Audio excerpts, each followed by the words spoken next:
አንዳንድ ሰው አሁን ሰው ሲሞት አይ እንደ ፍታት በሌለበት እንደ ተጎዳ ብሎ ይመስለዋል። ፍታቱ ቀድሞ ስለተከናወነለት ይጎዳ ሰው የለም። ማንኛውም ከሰኞ እስከ ዓርብ ባለው ጸጥ ተብሎ ቢቀበርም ከበሮ ተመቶለት መዋሲት ተመርቶለት ፍታት ተፈቶ የሚያገኘው ዋጋ ያገኛል። በአንጻረ በለስ ረገማል ኃጢአት ብለዋል ሊቃውንቱ።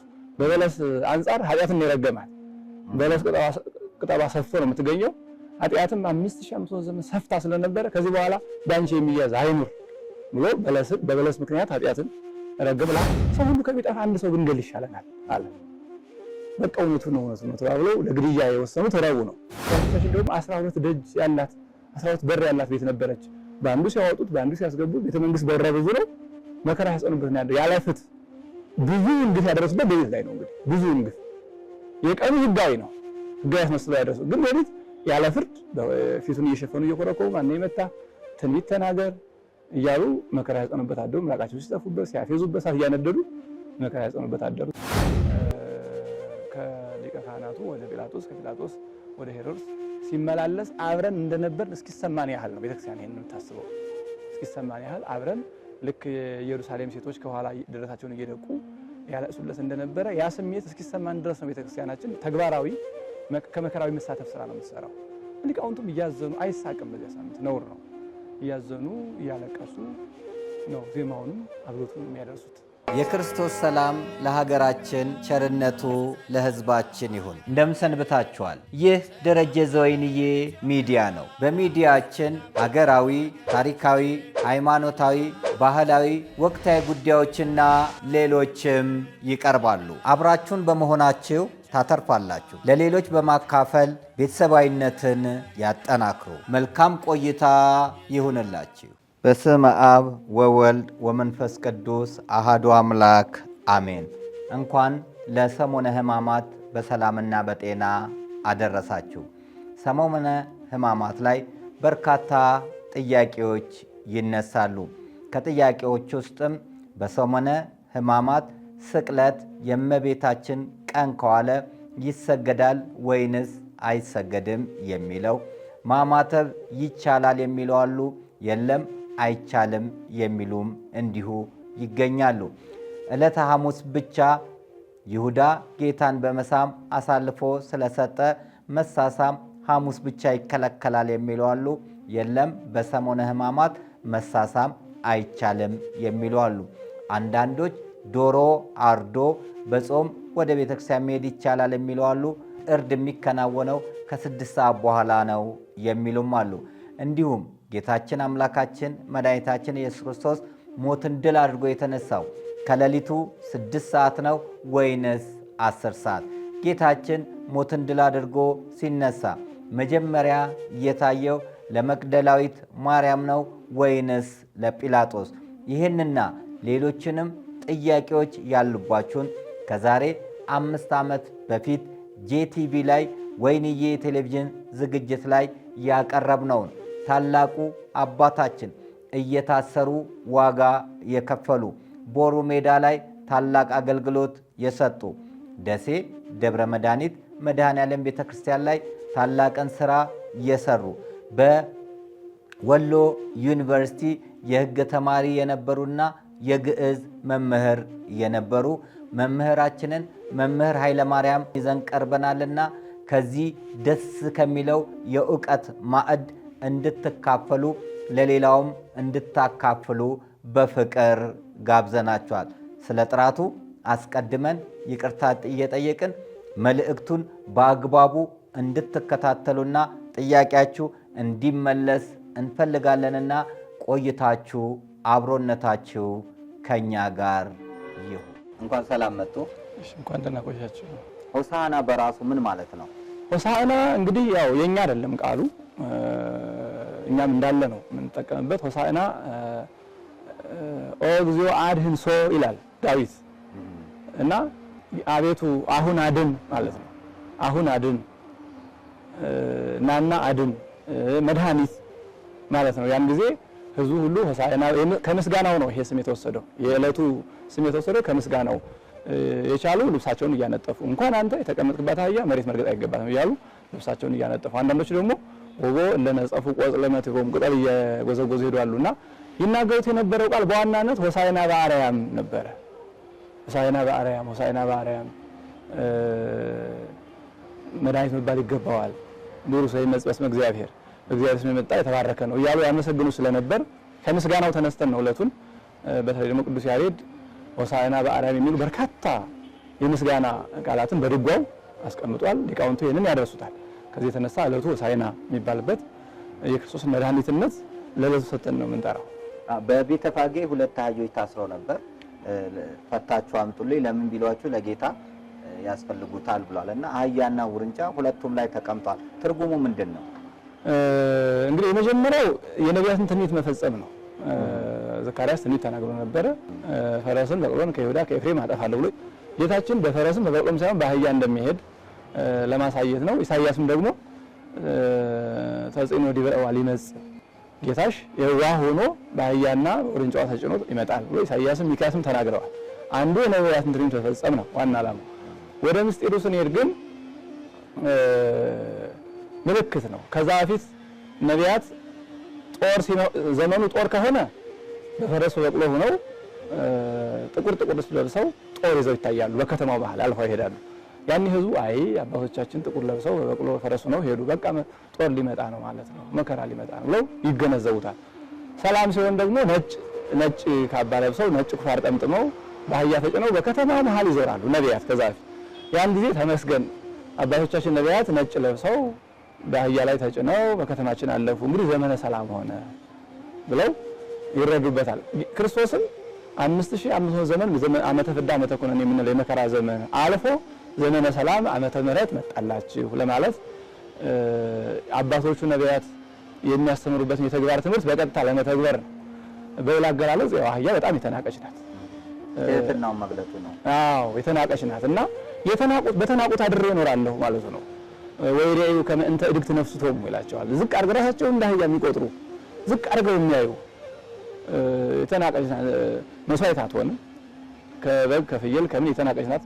ስለዚህ በተናቁት ነው ክርስቶስ አሁን እኛ ሀብት የሌላቸው ነዳያን የምንላቸው ራቆታቸውን የሚያድሩ ክብር የሌላቸው ብለን የምናስባቸው የበለጠ እግዚአብሔር የሚያከብራቸው ነው ትሁታን ነው።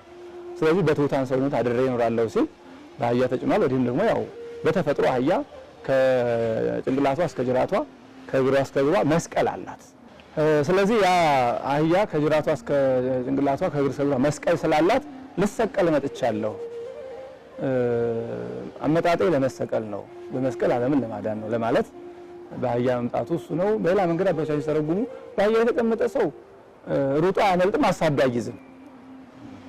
ሩጦ አለማምለጡ ለሚፈልጉኝ አልታጣም ማለቱ ነው። አሳዶ የማይይዙባት በአህያ መሄዱ ደግሞ ካልሽኝ አልገኝም፣ አስገድዶ አያጸድቅም። እግዚአብሔር አስገድዶ ቅዱስ አያደርግም፣ ለሚፈልጉት ደግሞ አይታጣም። ስለዚህ እንዲህ ያሉ ያው በአህያ ላይ ተቀመጠ የሆነበትስ ምክንያት አህያው እንግዲህ እነዚህ ሁለቱ አንደኛ ክርስቶስ ሲመጣ ወረሰው ማሃደ ለክሌሆሙ ለቅዱስ ጳውሎስ ኋላ እንደገለጸው ሁለቱን አንድ ለማድረግ የሕዝብና የአሕዛብ ምሳሌዎች ናቸው። ትልቂቱ መጫን የለመደች ናት። እቺ የቤተ አይሁድ ምሳሌ ናት። የእስራኤል እነሱ ሕግ መጠበቅ፣ ጾም መጾም፣ መስዋዕት መሰዋት እንዲህ የለመዱ ናቸው። ውርንጫው ግን ገና መጫን ያለመደ ቀንበር ያለ እነዚህ ከአሕዛብ የሚመጡ ክርስቲያኖች ናቸው። አዲሶቹ መስዋዕት መሰዋት፣ ጾም መጾም፣ ሕግ ማክበር የሚባል ነገር የማያውቁ ስለሆኑ እሱ አመጣጡ ሁለቱንም የተጠቀመባቸው ሕዝብንም አሕዛብንም ለማሳመን አንድ ለማድረግ ለመንግስቱ ለመጥራት ሁለቱንም ከእስራት ለመፍታት ሂዱና ፍቱልኝ ያለበትም ዋና ምክንያት ለጊዜው አህዮቹን ከገመድ እስራት ነው። ሕዝብና አሕዛብን ግን ከማይሰራ ኃጢአት ፍቱልኝ ለማለት ስለሆነ የእስራኤልና የአሕዛብ ምሳሌዎች ናቸው እነሱ። መልካም። በእለቱ ከሚፈጸሙት ተግባራት አንዱ ጸሎተ ፍትሐት ነው እና በዛን ቀን ፍትሐት ይደረጋል። ከዛ በኋላ በሰሞነ ሕማማት ሰው ቢሞትም ዝም ብሎ ነው የሚቀበረው እና ይሄ እንዴት ነው? በእለቱስ ሌላ ምን ተግባራት ይፈጸማሉ? በሆሳዕና ዕለት እንግዲህ ሆሳዕና ያው ከዐቢይ ጾም ከበሮ አይመታም። የሆሳዕና ዋዜማ ይጀምራል፣ ከበሮ ይመታል። አዳሩን በሙሉ በከበሮ ማህሌቱ የሚገለገለው መጨረሻ ላይ በርካታ እንትኖች አሉ። በተለይ ሌሊት ላይ በአራቱ ማዕዘን ወንጌል ይነበባል። ወንጌል በአራቱ ማዕዘን የምትነገር በአራቱ ማዕዘን ላሉ ምእመናን የተሰራች ሕግ መሆኗን ለማመልከት በምስራቅ በምዕራብ በሰሜን በደቡብ ወንጌል ይነበባል። ለየራሱ ምራት አለው፣ አቡን አለው፣ ምልጣን አለው። እሱ ሊቃውንት ሲያደርሱ ያድራሉ። ከዚያ በኋላ ንባቡ ራሱ ከሆሳዕና ዋዜማ ነው የሚጀምረው። ጎረ ሕማማቱ ከሆሳዕና ዋዜማ ጀምሮ ንባብ አለ፣ ይነበባል። መጨረሻ ላይ ሰርወተ ሕዝብ ሲሆን በጸሎተ ፍትሐት ነው የሚነበው። የተሰራ ስርዓት አለ። ካህናቱ በሙሉ መሐራ ጊዜው ተሳሃላ መሐራ ጊዜው በዚህ ዘመን ነፍሳተ ሙታንን ማር ብለው ለሙታን ይጸልያሉ። አስቀድመው ወደፊት ነው የሚሞቱት። ስርዓቱ ሁለቱ እንዳይታጎል ነው አሁን ዋና ዓላማው። ከሆሳዕና ጀምሮ እስከ ትንሣኤ ያለው የሐዘን ጊዜ ነው። ከበሮ፣ ጸናጽል፣ ማህሌተ ትፍስሕት ነው። የደስታ ነው። የደስታ ማህሌት ስለሆነ በዛ መምታት አይገባም። ዘመኑ ዘመነ ኦሪት ነው። ደግሞ ሰው መሞቱ አይቀርም። ሰው መሞቱ ስለማይቀር አስቀድሞ ፍታት ይከናወናል። ከዛ በኋላ ከሆሳዕና ሰርክ ጀምሮ የሞተ ሰው ሳይፈታ ተቀበረ ማለት አይደለም። ፍታቱን ቀድሞ ተፈቷል። በየትም ቦታ ቢኖር የቻለ ማንኛውም ሰው ያኔ የተዘር መገኘት አለበት። ነገር ግን በከባድ ምክንያት ባይገኝ እግዚአብሔር የሌለበት ቦታ ስለሌለ ባለበት ይጠብቀዋል እግዚአብሔር። ስለዚህ አንዳንድ ሰው አሁን ሰው ሲሞት አይ እንደው ፍታት በሌለበት እንደው ተጎዳ ብሎ ይመስለዋል። ፍታቱ ቀድሞ ስለተከናወነለት ይጎዳ ሰው የለም። ማንኛውም ከሰኞ እስከ ዓርብ ባለው ጸጥ ተብሎ ቢቀበርም ከበሮ ተመቶለት መዋሲት ተመርቶለት ፍታት ተፈቶ የሚያገኘውን ዋጋ ያገኛል። በእምነት ከተቀበለ በእምነት መቀበል ነው እንጂ ሲጀመር ቤተክርስቲያን እኮ የሆሳዕና ፍታት መፍታቷ እኮ ለከንቱ አይደለም። በዛ ሳምንት ለሚሞቱ ሙታን እንዲደርሳቸው ነው።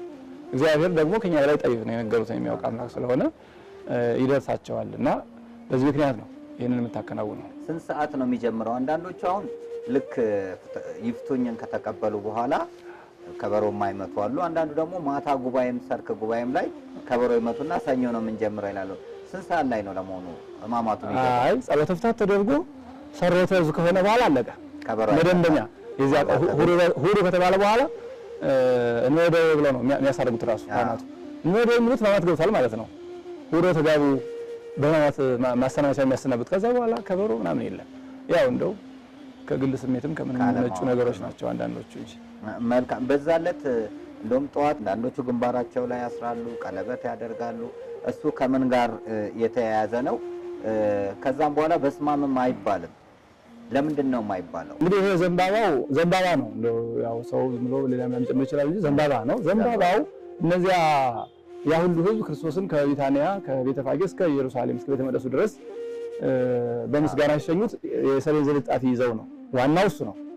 ከሆነ በኋላ ግን ሰው መስቀል ይሰራዋል፣ ቀለበት ይሰራዋል። ያኔ ተሰርቶ አይደለም ከሆነ በኋላ ነው ይሄ። ነገር ግን በዕለቱ የሰሌን ዝንጣፊ ይዘው ስላመሰገኑት ያንን ነው። ሰሌን ብዙ ትርጉም አለው በመሰረቱ። ቶሎ አይበሰብስም፣ ጠንካራ ነው፣ ብርቱ ነው፣ እሾህ አለው፣ ጥዑም ፍሬ አለው። እዚህ ጋር የተገናኘ አባቶቻችን ይህንን ማቴዎስ ወንጌል ምዕራፍ 21 ሲተረጉሙ በደንብ ያብራሩታል። ተምር የሚለው ከሱ ነው የሚገኘው። ብዙ አይነት ነው።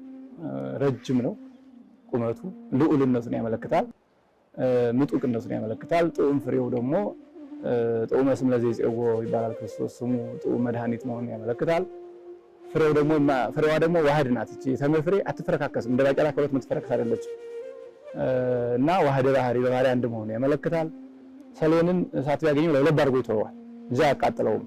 ባህሪ መለኮትንም ፍጡር አይመረምረውም። እንዲህ ያሉ ምስጢሮች አሉት።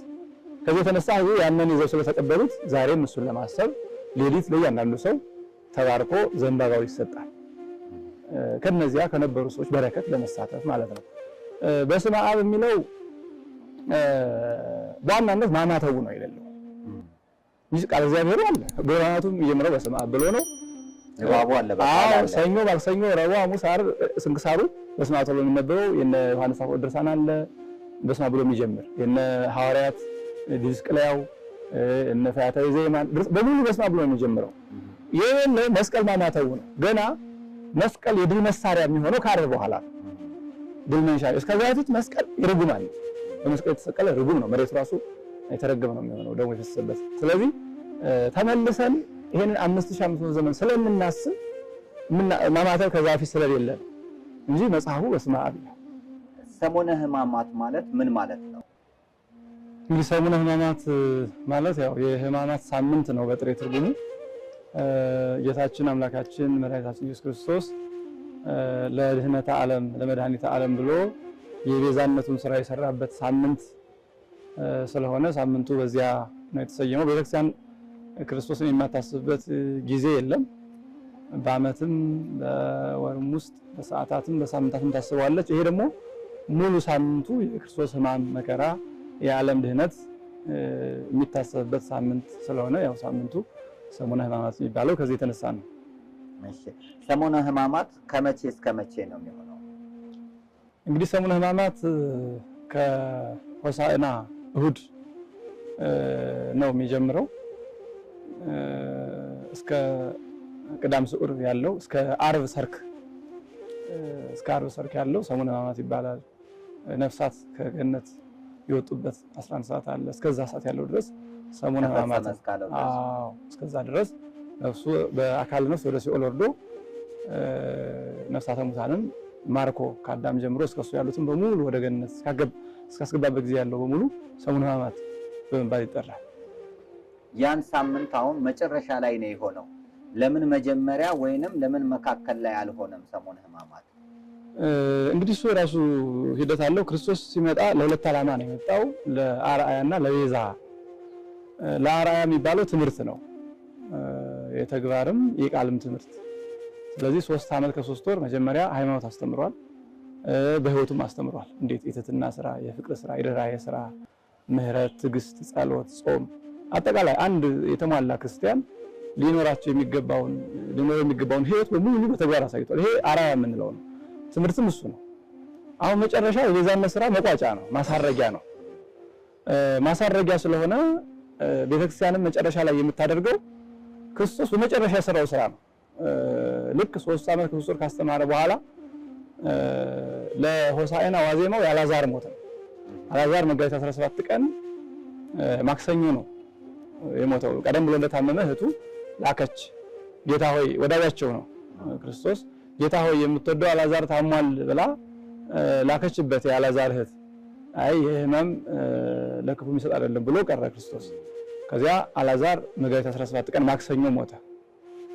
ያን ጊዜ ለደቀ መዛሙርቱ ወንድማችን የምንወደው አልዓዛር አንቀላፍቷልና ሄደን መቀስቀስ ይገባል አላቸው። ከተኛማ ይነቃል እኮ እንቅልፍ መስሏቸዋል ሐዋርያት። ይነቃ የለም አሉት። ኋላ ስላልተረዳቸው ሞተ አላቸው። ነገር ግን እናንተ ታምኑ ዘንድ ይነሳል አላቸው። ከዚያ በኋላ ማክሰኞ አልዓዛር ተቀብሮ በአራተኛው ቀን ዓርብ መጋቢት 20 ቀን ገስግሶ ደረሰ። ከዚያ በኋላ ማርያምና ማርታ ወጥተው አለቀሱ። ጌታ ሆይ አንተ በዚህ ብትኖር ኖሮ ወንድሜ አይሞትም ብላ ሐዘኗን ገለጸች። እንግዲህ ከሞተ በኋላ ማስነሳት የሚችል አልመሰላትም። መምተኛው መፈወስ ነው እንጂ ያመነ ቢኖር ይሞት እንኳን ሕያው ነው አላት። ይነሳል ቢላት አልገባትም። አዎ ኋላ በፍጻሜ ዘመን በትንሣኤ ዘጉባኤ እንደሚነሳ አውቃለሁ አለች። የዕለቱ ነገር አልመጣላትም። ያመነብኝ ይሞት እንኳን ሕያው ነው አላት። ከዛ በኋላ ጌታ ለመቃብሩ አላቸው። ወደ መቃብሩ ይዟቸው ሄደ። ሐዘኑን ገለጸ። ራሱን ህዝቡ ሁሉ እስኪረዳው ወሆከ ርእሶ እግዚእ ኢየሱስ ይላልና ስቅ ብሎ አለቀሰ። ሲያለቅስ ከመቃብሩ ህዝቡ ሁሉ እንዴት እንደሚወደው እያሉ ከዛ በኋላ በሉ መቃብሩን ክፈቱለት አላቸው። እነሱ የሚያውቁት 4 ቀን እንደሆነ ይሸታል፣ 4 ቀን ሆኖታል። አልተጨነቁ። ዝም ብላችሁ ክፈቱ አላቸው። መቃብሩን ከላይ ሲያነሱ አልዓዛር ና መቃብር ና ከመቃብሩ ውጣ አለው። ያው ነው አልዓዛር ከመቃብሩ ወጣ፣ ተነሳ። ፍጹም ደስታ ሆነ። በማግስቱ ቅዳሜ በ21 መጋቢት 21 ቀን የደስታ ግብዣ ያደረጉ ማርያምና ማርታ፣ አልዓዛር ራሱ ባለበት ብዙ ህዝብ። አንደኛ ሰንበት ነው። በሌላ መንገድ ደግሞ ሁለቱንም ማየት ይፈልጉ ነበር። አስነሹንም የተነሳውን እውነት ተነስቶ ይሆን የአልዓዛር ነው ወይስ ደግሞ ሌላ አልዓዛርን የሚመስል ሰው ይዞ አስነሳው ሊል ነው ፈልጎ ብለው አንሹንም ተነሹንም አልዓዛር ለማየት ብዙ ሰው ተሰበሰበ እና ሽቱን ቀብተዋለች። ያን ጊዜ ማርያም ግብዣ ተደረገለት በእነ አልዓዛር ቤት። ህዝቡ ሁሉ በጣም በአድናቆት እየተገፋፋ አስነሹን ክርስቶስን አልዓዛርን አዩ። እንግዲህ ከዛ ማግስት ነው ሆሳዕና የሆነው። ሆሳዕና ያው ቢታንያ ቅርብ ናት። ከደብረ ዘይት በስተጀርባ በስተምስራቅ በኩል ነው የምትገኘው። ወንጌሉም እንደሚገልጻት ለኢየሩሳሌም 15 ምዕራፍ አካባቢ ናት። ስለዚህ ህዝቡ ሁሉ በዚያ ምክንያት ብዙ ህዝብ ተሰብስቧል። የሆሳዕናም ብዙ ሰው የተገኘበት ዋና ምክንያት አንዱ እሱ ነው። ክርስቶስንና የተነሳውን አልዓዛር የተሰበሰበው ያ ህዝብ ሰንበት ነው። በሰንበት ወዲያ ወዲህ ማለት አይቻልም በአይሁድ ህግ አሁን ድረስ። ከዛ በኋላ በማግስቱ ከዚያው ከቢታንያ ነው አህዮቹን አምጡልኝ ብሎ በእነሱ ተጭኖ ወደ ኢየሩሳሌም የተጓዘ። ህማማቱ የሚጀምረው ከዛ ነው። ከዛ በኋላ አይሁድ ቅናታቸው ጨመረ። ከዛ በፊት ያው መጻጉዕን ሲፈውስ ተመኝተውታል፣ ነውህቱ ሌሎችም ሲፈውስ ተመኝተውታል። በዚህ ጊዜ ደግሞ የሚታወቅ እዚያው ቅርብ የሚታወቅ ሰው ትልቅ ሰው የ4 ቀን ሲያስነሳ የማይሸፈን ተአምር ሆነባቸው። ከዛ የሚቀጥለው ደግሞ እሁድ ጧት ከቢታንያ ወደ ኢየሩሳሌም ሲጓዝ የነበረው ምስጋና፣ የህፃናቱ ምስጋና፣ ቢታንያ የነበሩት ድንጋዮች አብረው ህፃናቱ ጋር ሲያመሰግኑ ህዝቡ ሁሉ ትልቁም ትንሹም ማፈ ደቂቅ ወህፃናት ስዳበከ ስብሐተ እንደተባለው የዓመት ከመንፈቅ ህፃናት ሲያመሰግኑ በጣም ቅናት አደረባቸው አይሁድ። እንደዚህ አይነት ምስጋና የነሱ መሪዎች ተመስግነው አያውቁምና በጣም ቅናት አደረባቸው። ስለዚህ እንግዲህ መከራውን ማዘጋጀት ለሞቱ መምከር የጀመሩት ያን ጊዜ ስለሆነ የምንጀምረው ሆሳዕና ነው። እሺ ከሰኞ ጀምሮ የሚደረጉት ጸሎቶች ምንድነው? ዕለታቱስ የራሳቸው ትርጉም አላቸው ወይ? ለምሳሌ ከትንሣኤ በኋላ ሰኞ ማዕዶት እንደሚባለው እነዚህ ደግሞ ሰሞነ ሕማማት ከሰኞ ጀምሮ የራሳቸው ትርጉም አላቸው? ልክ እንደ ጸሎተ ሐሙስ አይነት እንግዲህ ያላችሁ። ከሆሳዕና ቀጥሎ ማግስቱ ሰኞ አንጸወተ ቤተ መቅደስ የምንለው ይሄ እዛ ሲሸጡ ሲለውጡ አግኝቷቸው አባሯቸዋል። ሆሳዕና ቤቴ ጸሎት ቤት ይባላል፣ እናንተ ግን የወንበዴ ዋሻ ከመነገሻ አደረጋችሁት ብሎ በቤተ እግዚአብሔር ምንም አይነት ስጋዊ ስራ መስራት እንደማይገባ ያሳየበት አንጸወተ ቤተ መቅደስ የሚባለው ከዚህ የተነሳ ነው። እንደገና ደግሞ በማግስቱ ቢታንያ የነበረችውን በለስም ረግሞ ያደረቀበት ያን ጊዜ ነው። ሰኞ ከኢየሩሳሌም አዳሩን ወደዚያ ሄዶ አድሮ በማግስቱ ፍሬ ፈለገባት፣ አጣባት፣ ረገማትና ደረቀች። ከዚህ ጋር ተያይዞ ያው በአንጻረ በለስ ረገማል ኃጢአት ብለዋል ሊቃውንቱ። በበለስ አንጻር ኃጢአትን ይረገማል። በለስ ቅጠሏ ሰፍቶ ነው የምትገኘው። ኃጢአትም 5500 ዘመን ሰፍታ ስለነበረ ከዚህ በኋላ በአንቺ የሚያዝ አይኑር ብሎ በበለስ ምክንያት ኃጢአትን ረገም። ለሐዋርያትም የሆነ ቃል ኪዳን ገብቶላቸዋል። ተመልሰው ደርቅ አገኟት። ማክሰኞ ነው። ይሄን ደግሞ ደርቅ አገኟት። እንዴት በአንድ ጊዜ ደረቀች? የለችም ከምዘግ ጠፍታለች ሲሉት የማይጥርጥር የለበት ሃይማኖት የሰናፍጭ ቅንጣት ያለ ቢኖራችሁ ይሄን በለስ ብቻ ማድረቅ አይደለም የምታደርጉት እናንተ ተራራውን ከዚህ ተነስተ ወደ ማዶ ሄድ ብትሉት ይሄዳል። እዚህ ያለውን ዋርካ ተነቅለ እዚህ ተክልቱ ይተከልላችኋል ብሎ ቃል ገብቶላቸዋል። ያው ከሆሳዕና ጀምሮ ምክረ አይሁድ አይታጎልም። እኒህ የተለዩ ተአምራት መግለጻችን ነው። ሰኞ ምክረ አይሁድ አለ። ውሳኔ ሳይወስኑ የተለዩት በቃ ይሁሉ ተአምር ተደርጓል። ህዝቡ ሁሉ ተከትሎታል። ተአምር እያደረገ ነው። ህፃናት ይናገራሉ፣ ድንጋይ ይናገርለታል። እሱ ካለ እኛን ሰው የሚለን የለም ብለው ሹማምንቱ ሰኞ ተመካክረው መወሰን ተስኗቸው ተለያዩ። ረቡዕ ማክሰኞም ተገናኝተው መወሰን ተስኗቸው ተለያዩ። ምክረ አይሁድ ስንክሳሩ አሁን ምክረ አይሁድ በዛት ዕለት ምክረ አይሁድ ይላል። ረቡዕ የመጨረሻው ምክር የወሰኑበት በተለይ ደግሞ የዛ ጊዜው ሊቀ ካህናት ቀያፋ አንድ የምክረ ሐሳብ ሳያውቀው መንፈስ ቅዱስ ነው ያናገረው። ይሄ የሰና ሀደረስ የንቅትል የሚታጎል ሁሉ ህዝብ ሰው ሁሉ ከሚጠፋ አንድ ሰው ብንገል ይሻለናል አለ። በቃ እውነቱ ነው ተባብለው ለግድያ የወሰኑት ረቡዕ ነው። እንደውም ወንጌሉ በዚያ ዘመን ያቺ የሱ ማገልገያው የስሞኑ ነበረች። የሱ በተራ ነው የሚያገለግሉ ካህናቱ የሱ ተራ ነበርና የሚያገለግልበት የቤተ እግዚአብሔሩ መንፈስ አነሳስቶ ሳያውቀው ትንቢት አናገረው። ዓለም ሁሉ በአንድ ክርስቶስ ሞት ዓለም ሁሉ እንደሚድን ሳያውቀው ትንቢት ተናገረ። ሁሉም ከሚጠፋ አለ ህዝቡ ይጠፋል እኮ አልተባለም። ክርስቶስ ቦምባ ያፈነዳ አያሸብር፣ ግን ህዝቡ ሁሉ ከሚጠፋ አንድ ሰው ሞት ይሻላል ብሎ ሳያውቀው መንፈስ ቅዱስ አናገረው። ከዚያ በኋላ ረቡዕ የመጨረሻ ምክረ ሞቱ የተወሰነበት ነው። ስለዚህ በየሳምንቱ ረቡዕን የምንጾመውም ክርስቶስን ለማሰብ ነው። አንዳንዶች እንደሚሉት ኦርቶዶክስ ክርስቶስ እናታውቀው ብለው የሚናገሩ ሞኞች አሉ። በሰዓታት ለሳምንታት ታከራል። በየሳምንቱ ረቡዕ ስንጾም የሞቱ ምክር የተወሰነበት ማለታችን ነው። ረቡዕ ውሳኔው የተወሰነ። ሐሙስ በኦሪቱ ቂጣ በዓል ነው።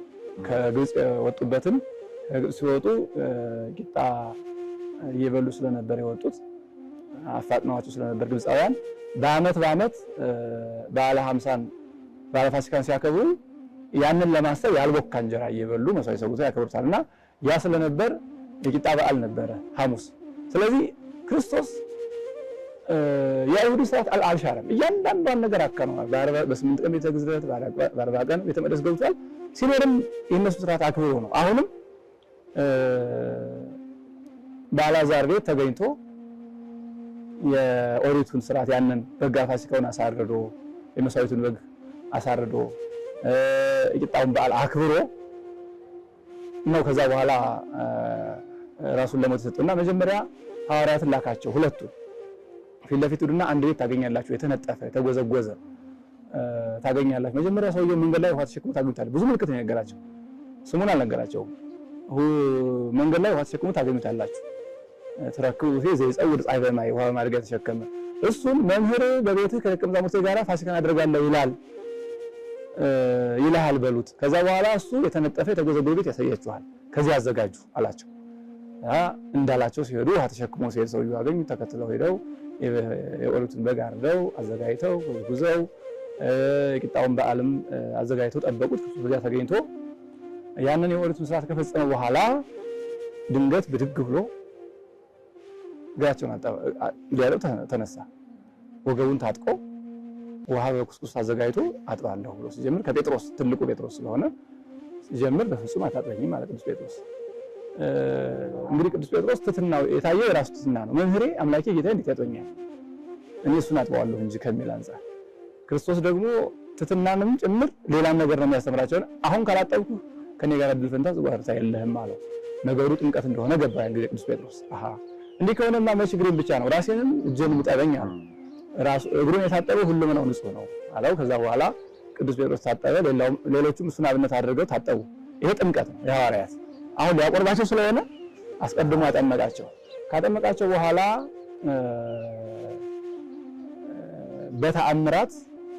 በተአምራት ከዛ ቀድሞ በጋ ፋሲካውን በልተዋል። ያንን ከወዳቸው አጥፍቶ ህብስቱን ባርኮ ፍጹም ስጋው አድርጎ እንኩ ይሄ ስጋዬ ነው፣ ነገ መስቀል ላይ የሚቆረሰው ስጋዬ ነው፣ እንኩ ብሉ፣ ለዓለም መድኃኒት የሚሆነው ይሄ ነው። ደሙንም እንዲሁ አክብሮ ለውጦ ፍጹም ወይንም ደም አድርጎ ይሄ ነገ በዕለተ መስቀል የሚፈሰው የሐዲስ ኪዳን ደሜ ነው፣ ለስርየተ ኃጢአት የሚፈሰው ነው፣ እንኩ ጠጡ ብሎ ሰጣቸው። እዛ በኋላ ሐዋርያትን አጥምቆ አቆረበ ማለት ነው። መስዋዕተ ወንጌልን ሰራው እዛ ላይ። እስካሁን ትምህርት ነበረ። ከዛ በፊት አማናዊ ጥምቀት የለም። ሐዋርያትን አጥምቁ የሚል ቢገኝ እንደ ዮሐንስ ያለ ጥምቀት የንስሐ ጥምቀት ነው ያጠመቁት። ከዚህ በኋላ ግን ፍጹም ስጋው ደግሞ ተሰጠ። ከዛ በኋላ ወዲያውኑ ጸሎት አድርገው የማዕድ ጸሎት አድርገው ወደ ቄድሮን ወደሚባለው በደብረ ዘይትና በኢየሩሳሌም መካከል ባለው ሸለቆ የሚገኘው ከደብረ ዘይት ተራራ ግርጌ ያው ጌቴሴማኒ አሁን መቃብሩ ያለበት አካባቢ ነውና ዛፍ የበዛበት ቦታ ነው። አሁን ድረስ ወይራዎቹ ይገኛሉ እና እዛ ይዟቸው ሄደ። እዛ በኋላ ረጅም ጸሎት አስተምሯል። እዛ ላይ በነገራችን ላይ የማቴዎስ ወንጌል የዮሐንስ ወንጌል ምዕራፍ 14፣ ምዕራፍ 15፣ ምዕራፍ 16፣ ምዕራፍ 17 እዛ ነው ያስተማራቸው። በተለይ 17 ሙሉ ጸሎት ነው። ቀድሳቸው እኛ እንደሆነ እንዳደርጋቸው ጠብቃቸው እያለ ለአብ አደራ የሰጠበትም አለ እና ጸሎተ ሐሙስ ተብሎ የሚጠራውም ከደቀ መዛሙርቱ ሶስቱን ይዞ እንደ ወኪል ያላስተማራቸው ነገር ቢሆን የተግባር ጸሎት ነው። በቃል ነግሯቸዋል። ጸሎት በህቡ ነው። ማቴዎስ ምዕራፍ 6 ላይ ነግሯቸዋል በህቡ እንደሆነ። ነገር ግን በተግባር አያሳያቸውም ነበርና የተግባሩን ለማሳየት ሶስቱን ሁሉንም ይዟቸው እንዳይሄድ በህዝብ መካከል አጸልዩ ብሏቸዋል። ስለዚህ ለወንድሞቻቸው ለመናገር ሶስቱ ስለሚመጡ ሶስቱን ጴጥሮስን፣ ያዕቆብን፣ ዮሐንስን ይዞ እነሱንም ትንሽ ልፍ አድርጎ የድንጋይ ርዋሪ ያህል ከሰው ፊት አጸልዩ ስላላቸው የድንጋይ ርዋሪ ያህል ልፍ አደረጋቸው።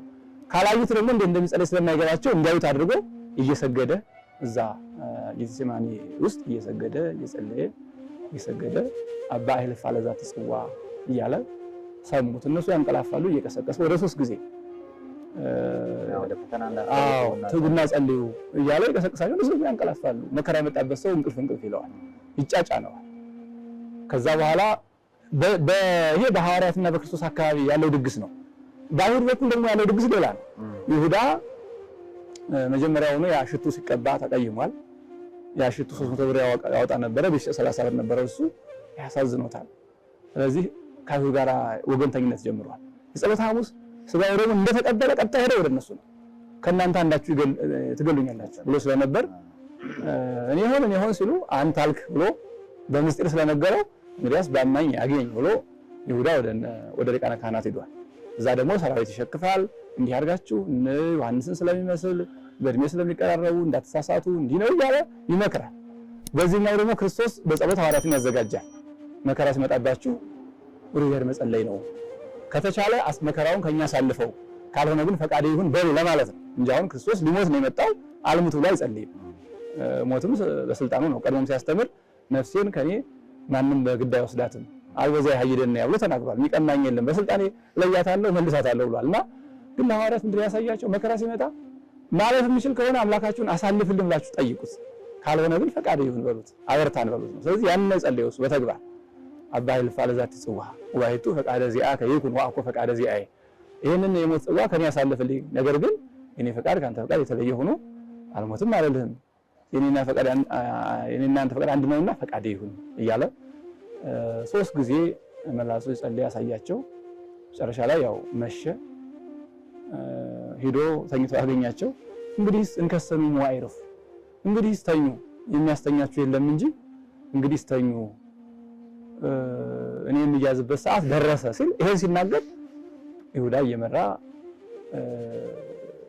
ሰራዊቶች መጡ። የአይሁድ ጭፍራ ሊቃነ ካህናት፣ ጸሐፍት፣ ፈሪሳውያን ሰራዊት አስከትለው መጡ።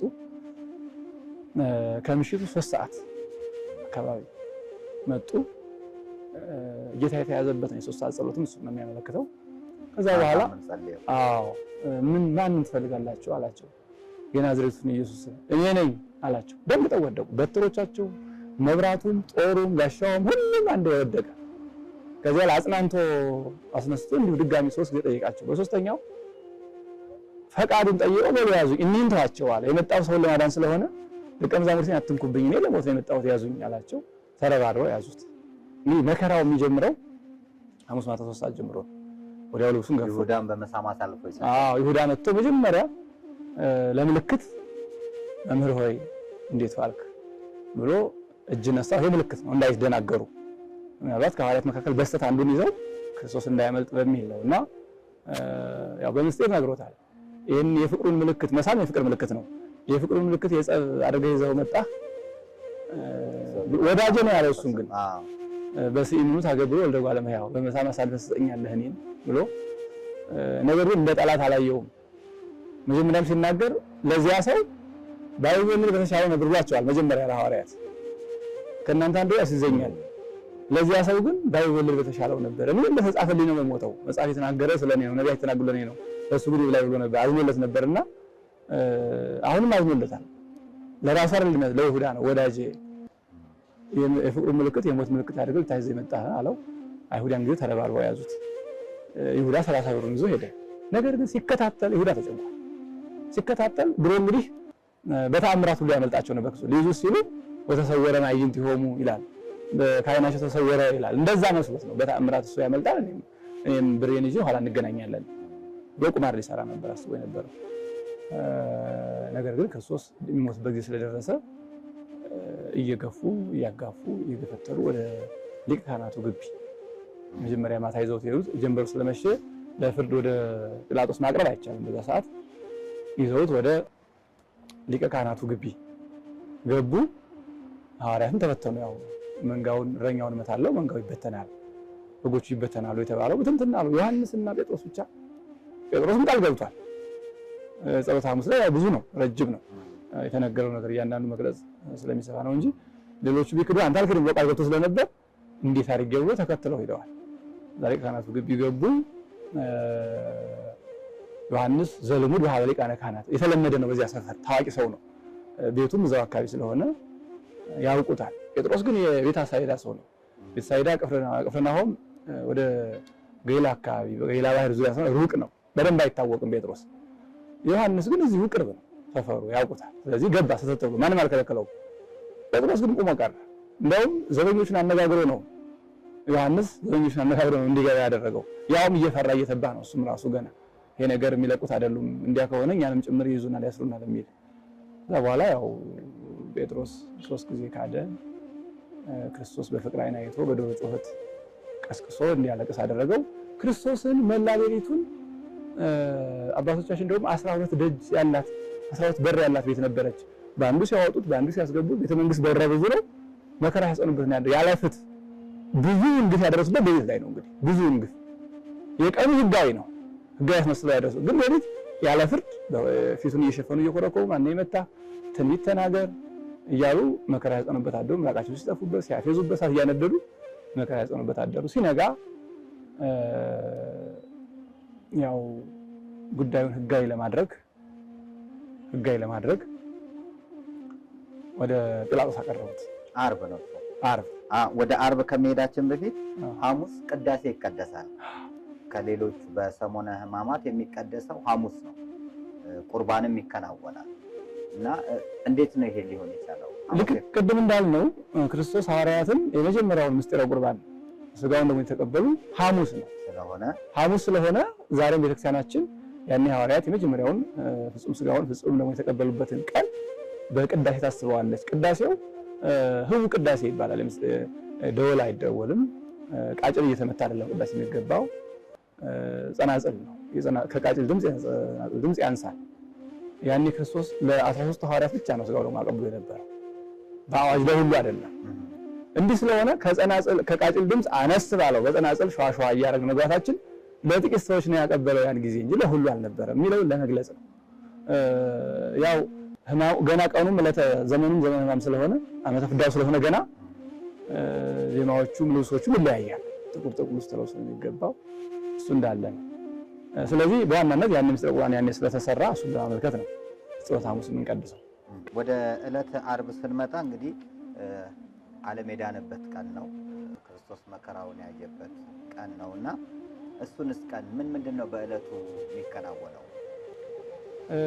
እንግዲህ ያው የዕለተ ዓርቡ ከሰኞ ጀምሮ ያሉት የማይለያያል። ለምሳሌ ከጧት ጀምሮ የመዓልቱም የሌሊቱም ሙሉ ሕማሙን የሚገልጹ መጻሕፍት ይነበባል። የግብረ ሕማማት የምንለው የተሰበሰበ መጽሐፍ ከኦሪት ዘፍጥረት ጀምሮ እስከ ትንቢተ ሚክያስ ካለው የሊቃውንቱ ድርሰት ትርጓሜ የክርስቶስ መከራ የሚያትቱ መጻሕፍት በሙሉ ከሰኞ ከሆሳዕና ጀምሮ እስከ እሑድ ድረስ ይነበባሉ።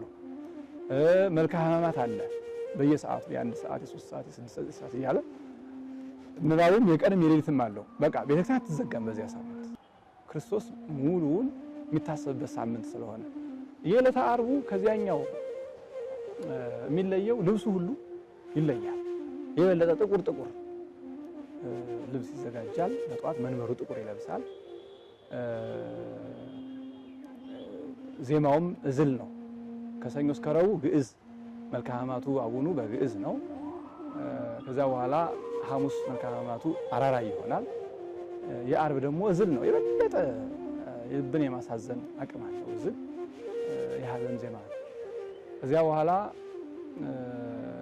ጠዋት ጀምሮ ያ የተለመደው የሰሙነ ሕማማቱ ስርዓት አይቀርም። ውዳሴ ማርያም መልክአ ሕማማቱም አለ። ከዚያ በኋላ ግን ስለ ስቅለት ይዘጋጃል። ቤተ መቅደሱ ላይ በግራ በቀኝ ተደርጎ መሀል ላይ ደግሞ የተሰቀለ ስቅለቱን የሚያሳይ ይዘጋጃል። ማይጠንት ይሰቀላል። እሱ ራሱ በቄጠማ ይዘው በመስቀል ላይ የደረሰበት መከራ ለማመልከት ለመስቀል ከንሰግድ ሲባል ግፎሙ ሲባል ተዘከረነ ሲባል ያን እያንቀሳቀሱ ያጥኑታልና አለባበሶቹም እንትኑም ወንጌሉ ለምሳሌ አሁን በሳምንቱ በእያንዳንዱ ሰዓት አንዳንድ ወንጌል ነው የሚነበበው። እዚህ ግን አንድ ሰዓት ላይ 4 ወንጌሎች ይነበባሉ። ከወንጌሉም ቀጥሎ ሰዓቱን የሚገልጽ ዜማ አለ።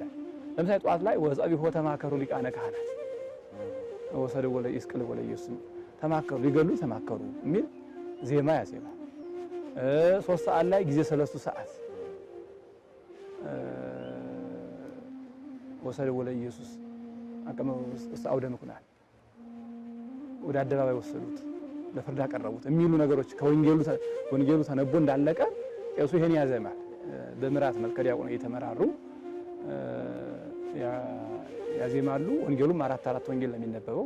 ያን መከራውን የሚገልጽ ጧት ላይ ጲላጦስ ፊት መቅረቡን የሚገልጽ ነው። 3 ሰዓት ላይ የቀረበ ስለሆነ ልብሱ የተገፈፈበትን መስቀል መሸከሙን የሚገልጹ 6 ሰዓትም ላይ እንዲሁ ጊዜ 6 ሰዓት ሰቀለ ወለ ኢየሱስ ማእከለ ክሌፋያት በሁለት ወንበሮች መካከል በ6 ሰዓት ሰቀሉት የሚል ዜማ ይጨመርበት ወንጌሉና አሁኑ ሁሉ በጣም ልብን የሚመስጥ የሚል ያለበት ንዜኑ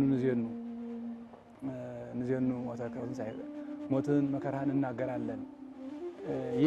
ማለት ወዮ አሁን እኛ እንደምናለቅሰው የልቅሶ ዜማ ነው። ይሄ ያለባቸው ዜማ ቅዱስ ያሬድ የጓደሰቶች ይቀርባሉ። ሙሉውን ዕለቱ ፍጹም የሐዘን ዕለት ነው። ልክ ሁላችንም ያኔ ክርስቶስ ከሊቀ ካህናቱ ወደ ጲላጦስ ከጲላጦስ ወደ ሄሮድስ ሲመላለስ አብረን እንደነበር እስኪሰማን ያህል ነው ቤተክርስቲያን ይሄን የምታስበው። እስኪሰማን ያህል አብረን ልክ የኢየሩሳሌም ሴቶች ከኋላ ደረታቸውን እየደቁ ያለቅሱለት እንደነበረ ያ ስሜት እስኪሰማን ድረስ ነው ቤተክርስቲያናችን ተግባራዊ ከመከራዊ መሳተፍ ስራ ነው የምትሰራው። ሊቃውንቱም እያዘኑ አይሳቅም፣ በዚያ ሳምንት ነውር ነው። እያዘኑ እያለቀሱ ነው ዜማውንም አብሮቱ የሚያደርሱት እና ሁላችንም ቀራንዮ የነበርን ያህል ነው የሚሰማን እለቱ። እንግዲህ ያ ቀን ጧት ላይ ያው ወደ ፍርድ ያቀረቡበት 3 ሰዓት ላይ ወደ ጲላጦስ አደባባይ ያቀረቡበት ነው። ፕሪቶሪያ የሚባለው የፍርድ አደባባይ ንጽፍ ደንጊያ ላይ ያቀረቡበት ቀን ነው። መከራው መጀመሪያም በዚያ በእስራኤል አካባቢ 14 ፍኖተ መስቀል የሚሏቸው አሉ። የመጀመሪያው ያ እንትኑ ነው ፍርድ የተቀበለበት ቦታ ነው የሚጀምረው እና እዛ ቦታ ላይ ያው ይሄ 3 ሰዓት መስቀል የተሸከመ ማን ነው ለፍርድ የቀረበበት ጲላጦስ አቀረቡት። ፈራጁን አምላክ ተመረመረ፣ ምንም ነገር አልተገኘበትም። መላልሶ ጲላጦስ የሰው ንጹሕ ነው ባካችሁ ቢላቸው አይሆንም አሉ። ከዚያ በኋላ ልብሱን ገፎ ሌላ ልብስ አለበሰው፣ ግርፋትን ፈረደበት። እስኪ እንደው ምናልባት ሲገረፍ ጊዜ ራሩለት እንደው ብሎ ግረፉት አላቸው። ፍርድ አልባ ግፍ ገረፉት። እሱ በኦሪት ሕግ ከ40 በላይ መግረፍ ክልክል ነው።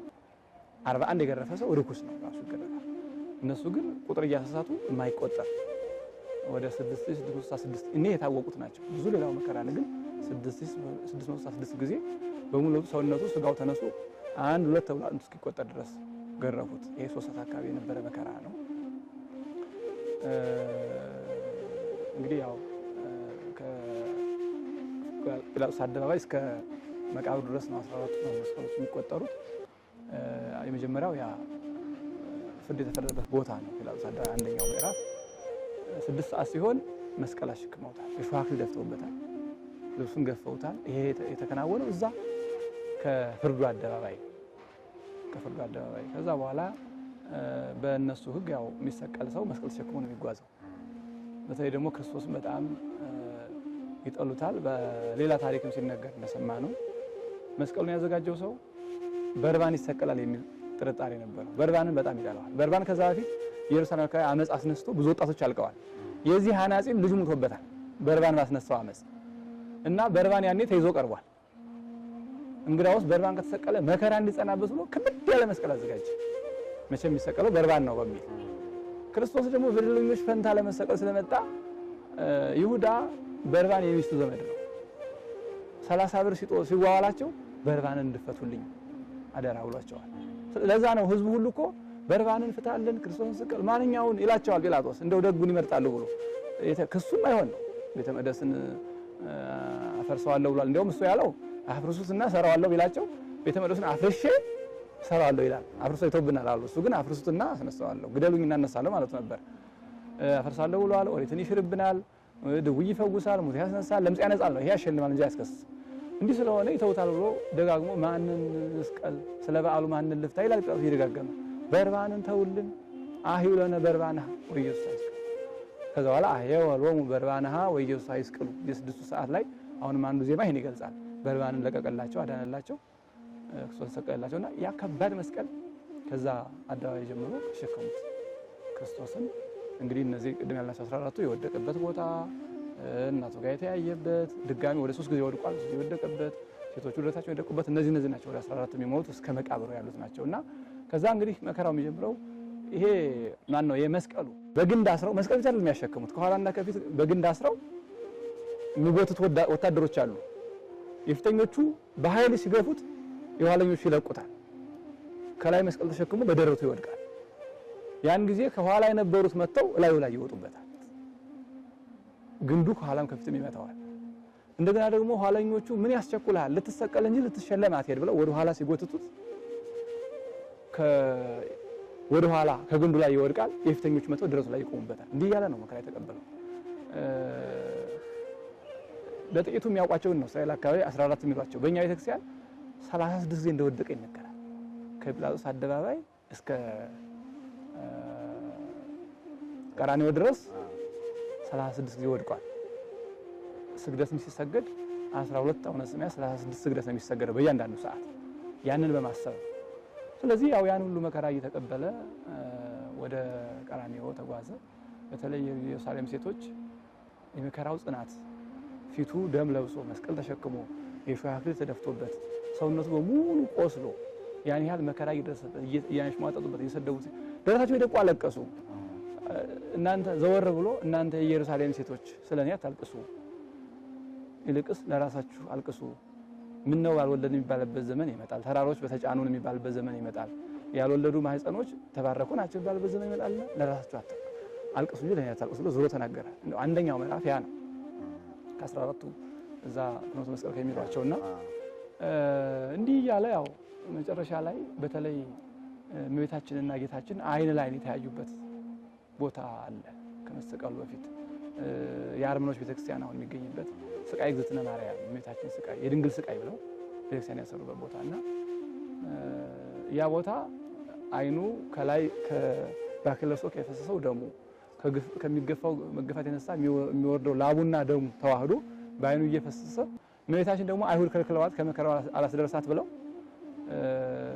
አንዴ በሾህ ላይ አንዴ በድንጋይ ላይ እየወደቀች እየወደቀች ስትደርስ እንዲያ መስቀል ተሸክሞ በወታደር ተከቦ እግር እንግዲህ ታስሮ ሾህ ተደፍቶበት ሰውነቱ አልቆ አየችው እና ያን ጊዜ ያዘችውን ሐዘን በቃል መግለጽ አይቻልም። አባ ሕርያቆስ ለመግለጽ ሞክሯል። ለሃ ማርያም ይባላል ዓርብ የሚነበብ በጣም የተናገራቸው ቢያንስ በአንደበቷ ያወጡትን ቃላት የሚገልጹ ናቸው እንጂ የውስጥ ስሜቷን በጽሁፍ አይገለጽም። ያን የውስጥ ስሜቷን እንኳን እመቤታችን እንዲያ ሆኖባት እንደው በሰላም ታሞ ታክሞ የሞተ ልጇ የሞተባት እናትም ቢሆን የሚሰማትን ስሜት በአንደበት መግለጽ አይቻልም። እሷ ራሷ አትገልጸውም እና እመቤታችን ከዚህ አንጻር ያ ቦታ የድንግል ስቃይ ተብሎ አርመኖች ቤተክርስቲያን አላቸው ዛሬ። ከዛ በኋላ ያው እየተገፋ እየወደቀ እየተነሳ ቀራንዮ ደረሰ። ቀራንዮ ሲደርሱ ሁለቱም በቀኝ በግራ አድርገው መጀመሪያ መሬት ላይ አጋድመው ቸነከሩት። ልብሱን ገፈው መሬት ላይ አጋድመው የቸነከሩበት ቦታ አብርሃም ልጁን የሰዋበት ቦታ ነው። እዚያ ቦታ ላይ አይሁዶች አሁንም በስዕል መልክ ይገልጹታል። የግሪኮች ቤተክርስቲያን እዛ ላይ ያለው በስዕል መልክ ይገልጹታል። እዛ ላይ መስቀሉ መሬት ላይ ያስተኝተው ከዛ ላይ ክርስቶስን አጋድመው ቀኝ እጁን ግራ እጁን ደረቱን እግሮቹን ቸንክረው አንስተው በነዛ በአምስቱ ቅንዋት ቸንክረው ልክ አዳም ከተቀበረበት ቦታ ላይ የነበረ እንጨት ነበር። እሱን ከርክመው ፈልፍለው እዛ ላይ መስቀሉን ቸከሉት። ከዚያ በኋላ በቀኝና በግራ እነዛን ወንበዴዎች ሰቀሉ። ያው በርባን ተለቋል አመፀኛው። ለዚህ ነው ቅዱስ ያሬድም ጊዜ 6 ሰዓት ሰቀለ ወለ ኢየሱስ ማይከለ ክሌፋያት ብሎ በድጓው የገለጸው በቀኝ በግራ ወንበሮችን አድርገው ለማስተሳት ሰው ሲመጣ ቀራንዮ እንደዛሬው በቤት የታጠረ አይደለም። ያን ጊዜ ያው ማለፊያ ነው። ከከተማ ውጭ ነው። በአሁኑ ሰዓት ከከተማው ቅጥር ውስጥ ነው በአዲሱ ኢየሩሳሌም። ባሮየው ኢየሩሳሌም ግን ከከተማ ውጭ ነው። ርጉም ብለው ደሙ ከከተማችን እንዳይፈስብን ብለው ከከተማ ወጥተው እስጢፋኖስንም ከከተማ ወጥተው ነው የወገሩት። እሱንም ከከተማ ወጥተው ነው የገደሉት። አሁን ነው እንደገና በአዲሱ ቅጥር ወደ ውስጥ የሆነው እንጂና መንገድ አላፊዎች በዛ ይተላለፉ ነበረ። ምንድነው ይሄ ሲባል ለጥያቄ እንዲመች በቀኝ የመጣ ሰው በቀኝ ሰቀል ወንበዴ ይሄ ምንድነው ወንበዴ ይሄስ መሀለኛው ይሄስ ከዚህ በምን ይለያል? በዛም የመጣው ይሄኛው ምንድነው ወንበዴ ይሄኛውስ ይሄኛው ዋናው ነው እያሉ ለማሳሳት ከወንበዴና ከወንበዴ መካከል ክርስቶስን ሰቀሉት። የተሰቀለው 6 ሰዓት ነው። ከ6 ሰዓት እስከ 9 ሰዓት በህይወት መስቀል ላይ ቆይቷል። ለ3 ሰዓታት ሰዓቱ በጣም ለመከራ ረጅም ነው። መከራ የጀመረው ሐሙስ ማታ 3 ሰዓት ነው። ይሄ ሁሉ በመከራ የቆየበት ሰዓት ነው። በነዛ ሰዓታት ክርስቶስ ምንም አልተናገረም። ያው ቀንም ጲላጦስ ሲመረምረው ምንም አልተናገረም እስኪ ደንቀው ድረስ። እንደውም የማይሆን አምላክነቱ ሲዳፈር ጊዜ ነው ትንሽ መልክ የሰጠው። እኔ ልገልህም ላድንም ስልጣን አለኝ አለ። አይ ከላይ ካልተሰጠ ያንተ አይደለም። መንግስቴ ኢኮኖስ እንቲአይ እኔ መንግስቴ እኮ ምድራዊ አይደል እዚህ አይደለችም። ኢኮኖስ ዘበምድር ምድራዊ እኮ አይደለችም። ከላይ ካልተሰጠ አንተ እኔ መግደል አይቻልም። እኔ ስለዚህ በትክክል እውነተኛ ምስክር ሰማዕት ልሆን መጥቻለሁ ብሎ ያስረዳው። ጲላጦስ ተዳፍሮ ላድንህም ልገልህም እኔ ስልጣን አለኝ ስላለ ነው እንጂ ለምንድነው ምን ብለህ ነው ምን አድርገህ ነው ሲሰጥ ነበር ያለው። ኦ ትዕግስት ዘመጠነስ ትዕግስት ዮሐንስ አፈወርቅ በየድርሰታቸው ይሄን ያህል ትዕግስት ያ ሁሉ መከራ ሲጸናበት በሸላቾቹ ፊት ዝም እንደሚል በግ የማይናገር ሲያርዱ ሲያወራዱ ዝም እንደሚለው ላም ዝም አለ እያሉ በአንክሮ የገለጹት ምንም ስላልተናገረ ነው። ከዚያ በኋላ በመስቀል ሲቸነክሩት ዝም ነው ያለው። ነገር ግን ጠቃሚ የሆኑ ጥቂት ቃላትን ተናግሯል መስቀል ላይ። እኔ 7ቱ አጽርሐ መስቀል ሰባቱ አጽራሃ መስቀል ያው አጽራሃ የግዕዝ ነው ጩኸት በመስቀል ላይ አሰምቶ የተናገራቸው ለማለት ነው። የመስቀሉ ቃላት ተብሎ በሌላ መንገድ ይገለጻሉ። እነዚያ እንግዲህ ያው መስቀል ላይ እጁን እግሩን ተቸንክሯል። ይሄ ካሳ ነው። ሔዋን በዓይኗ አይታ የዲያብሎስን ምክር በጆሮዋ ሰምታ በእግሯ ሄዳ በዓይኗ አይታ በእጇ ቆርሳ ውሃ በልታ ነበረ። በሁሉም ነው ክርስቶስ መከራ የተቀበለው። በዓይኑ የአይሁድን ክፋት ግርማ አይቷል። ጦሩን አይቷል። በጆሮ ስድባቸውን ሰምቷል። እጁን እግሩን ተቸንክሯል። ኦ አይዳው ለላሃኳው ለአዳም ተቀናው በቅንዋተ መስቀል አዳምን የሰሩት እጆች በመስቀል ተቸነከሩ ብሎ ሊቁ እንደገለጸው ኦ አይጋር ለአንሶሳ ውስተ ገነት እፎ ተቀናው በቅንዋተ መስቀል በገነት መካከል አዳምን እየፈለጉ የተመላለሱ እግሮች እንዴት በመስቀል ተቸነከሩ። ኦ ሀፍ ዘወቱ ዘነፋ ውስተ ገጹ ለአዳም መንፈሳዊ ሕይወት እፎ ሰረበ ብያ በአዳም ሰውነት ላይ እፍ ብሎ መንፈሳዊ ሕይወትን ያሳደረ አፍ እንዴት ሐሞትን ጠጣ እያሉ ሊቃውንቱ እንደገለጹት በሁሉም ለአዳምና ሔዋን ክሶላቸዋል። አዳምና ሔዋን ክሶ ከዛ በኋላ እዛም መስቀል ላይ ሆኖ የመጣው ለሰው ነውና ለራሱ አላሰበም። ከሰቀሉት በኋላ የተለያዩ ቃላትን ተናግሮ የመጀመሪያው ለጠላቶቹ ነው። አባ ሰራይ ሎሙ ስመ ዘያምሩ ይገብሩ አለ። እንግዲህ ሰባቱን አጽራረ መስቀል ማቴዎስ ምዕራፍ 27 ሉቃስ ምዕራፍ 23 እና ዮሐንስ ምዕራፍ 19 ላይ ይገኛሉ። ከአንድ ወንጌል ላይ ሁሉንም አናገኛቸው። አንዱ ያጻፈውን አንዱ ይጽፋልና ስለዚህ የመጀመሪያው አባ ሰራይ ሎሙ ይሄ ሁሉ የሚያደርጉትን ባለማወቅ ነውና ይቅር በላቸው ብሎ ለጠላቶቻችሁ ጸልዩ ያለውን ነገር በተግባር አሳየ። እንግዲህ ክርስቶስ ትምህርቱ ሁለት ነው። መጀመሪያ በቃል ያስተምራል፣ በቃል ያስተማረውን በተግባር ያሳያል። አንዳንዴ ደግሞ በተግባር ያሳየና በቃል ያብራራል። ለምሳሌ ጸሎተ ሐሙስ እግራቸውን አጠበና መጀመሪያ ተግባሩን አሳየና ምን እንዳደረጋችሁ አውቃችኋል? እኔ ምንድን ነኝ? ምናችሁ ነኝ? መምህራችን ነኝ። አዎ መምህራችሁ ነኝ፣ ትክክል ናችሁ። እኔ እግራችሁን እንዳጠብኳችሁ እናንተ ተጠቡ ብሎ በተግባር ያሳየውን በቃል አረጋገረ። ይሄኛውን ጠላቶቻችሁ ወደ የሚለውን በቃል ነበር ያስተማረው። ማቴዎስ ምዕራፍ 5 ለሚረግሟችሁ መርቁ፣ ለሚያሳድዷችሁ ጸልዩ ብሎ በተግባር በቃል ተናግሮ ነበር። ያኔ ቃሉን ለመተግበር እዛ መስቀል ላይ ሆኖ የሚያደርጉትን አያውቁምና ይቅር በላቸው አባት ሆይ ነው ያለው። መጀመሪያ አባት ሆይ የሚለው የእግዚአብሔር ልጅ እስከሆንክ እያሉ ብዙ ተሳድቦ ነበር። የእግዚአብሔር ልጅ መሆኑን በሌላ አገላለጽ እየነገራቸው አባቴ ሆይ ሲል በትክክል እግዚአብሔር አባቱ እንደሆነ የአብ ልጅ መሆኑንም እየነገራቸው መልስ ነው። በሌላ አገላለጽ ለጥላቶቹ ለአይሁድ ጸሎት ማቅረብ ተገቢ እንደሆነ አሳያቸው። ልክ እስጢፋኖስ ይሄንን ያደረገው ሲወግሩት ኦ እግዚኦ ስራይ ሎሙ ዘንተ ኃጢአቶም ወይ ትረስ ቦሙ ጌጋዬ ምዕራፍ 7 ላይ እንደምናገኘው በደላት በልባቸው ብሎ የጸለየ ሆነ አይቶ ነው እስጢፋኖስ። ስለዚህ አርአያ ለመሆን የመጀመሪያው ለጥላቶቹ ጸለየ። ሲቀጥል ደግሞ ፈያታዊ ዘይማና ፈያታዊ በግራና በቀኝ ተሰቅለዋል። በግራ የተሰቀለው ይሳደባል። ጌታ ከሆነ ለምን አይወርድም እኛንስ ያድነን? ይሄኛው ያው የዚህ ምድር ነገር አልተጠገበውምና አሁንም ወርዶ እንደገና ወደ ምድርናው ለመሄድ ስላሰበ አንተም ዳንና እኛንም አድነን እያለ ይሄንን መጥፎ ሊቀጥል ያስባል። በቀኝ የተሰቀለው ግን የተፈራው ሆኖ እግዚአብሔር አምላከከ በእንዲህ ያለ መከራ ሳለ ጌታን አትፈራው? እኛስ ለነሰ ዘበርቱ ረከበን። ይሄኛ በትክክል ነው። ነፍስ ስንገል ዋንጃ ስንቆርጥ ኑረን ነው ያገኘን በትክክል። እሱ ግን ንጹሕ ባህሪ ነው እያለኝ ሲናገር እግዚአብሔር አምላካችን ብዙ ምስጢር ገለጸለት፣ በባህሪው ተገለጸለት። ከዚያ በኋላ አንድ ጸሎት ጸለየ። ተዘከረኒ እግዚኦ አመ ትመጽእ መንግሥትከ። ዛሬ አድነኛል አለ። ያኔ ለፍርድ ስትመጣ በግራ እንዳልቆም አሁን በቀኝ እንደተሰቀልኩ ያን ጊዜም በቀኝ እንደቆም አድርገኝ። አርቆ ጸለየ እና የሀገራችን ሊቅ እንደውም ቅዱስ ያሬድ ይሄንን በጣም ባንክሮ ይጠይቀዋል። ፈያታዊ ዘየማን መኑ ነገረከ ወመኑ ማሐረከ ታይምር ዘንተ። እንዴ ማን ነገረህ ይሄን ምስጢር? ካንተ ጋር የተሰቀለው አምላክ መሆኑ ወንበር ያለ መሆኑ ማን ነገረህ?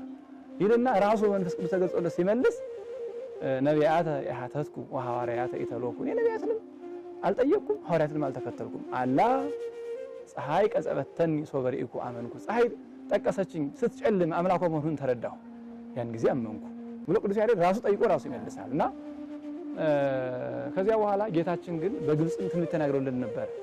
ከአዳም ቀድመ ገነት ትገባለህ ብሎት ነበር። አሁንም የወም ትሄሉ ምስሌ ውስተ ገነት፣ ዛሬ ከኔ ጋራ በገነት ትሆናለህ። ሁለተኛው ቃል ይሄ። አሁንም ክርስቶስ የሚያሳየው ለሰዎች ነው የሚያሳየው። እንግዲህ ያኔ መታዘን ካለበት ለሱ ነው። ተሰቅሏል፣ ተገርፏል፣ ያልደረሰበት መከራ የለም። በሰው ላይ እንደዛ አይነት ግፍ ደርሶ አያውቅም ከዛ በፊት። ያኔ መታዘን ካለበት ለሱ ነው። ግን እሱ ለራሱ አይደለም። ባካችሁ ከመከራው አቅሉልኝ፣ ከትኩሳቷ አብርዱልኝ አይደለም ያለው። ለአይሁድ ጸለየ። ቀጥሎ ደግሞ ለተሰቀለው ወንበዴ ዛሬ ከኔ ጋር በገነት ትሆናለህ የሚል ተስፋ ሰጠ። ይሄ ሰው በቀኝ የተሰቀለው ወንበዴ በስደት በነበሩበት ሰዓት ዶም ተራው ያልነበረምና ክርስቶስን እንዳቀፈው ጎራዴው እንደወደቀ እንደተሰበረ ይገልጻልና ስለሱ ታሪክ ትንሽ ቢነግሩ። እንግዲህ እሱ ያው እነዚህ ሰዎች ሽፍቶች ናቸው። ገና ከክርስቶስ እመቤታችን ከቤተልሔም ሲወጡ ጀምሮ ይከተሏቸው ነበር። ግን አላገኟቸው ብለው ርቀው በረሃ ከደረሱ በኋላ ደረሱባቸው። ስንት ቀን ስንፈልጋችሁ ኖረን ዛሬ አገኘናችሁ አሏቸው። እንደውም አባ ጽጌ ድንግል ይሄን ይጽበን ይግዝእቴ ከመጸበኪ ዓለም በምልኡ አማአገቱኪ ፈያት ለሰወልኪ ንስኡ የልጅሽን ልብስ ሊቀሙ ፈያት በከበቡሽ ጊዜ ዓለም እንደጠበበሽ እኔን ይጥበበኝ ብሎ ይገልጸዋል በሐዘን አባ ጽጌ ድንግልና ማለት ጽጌ ላይ እና ያኔ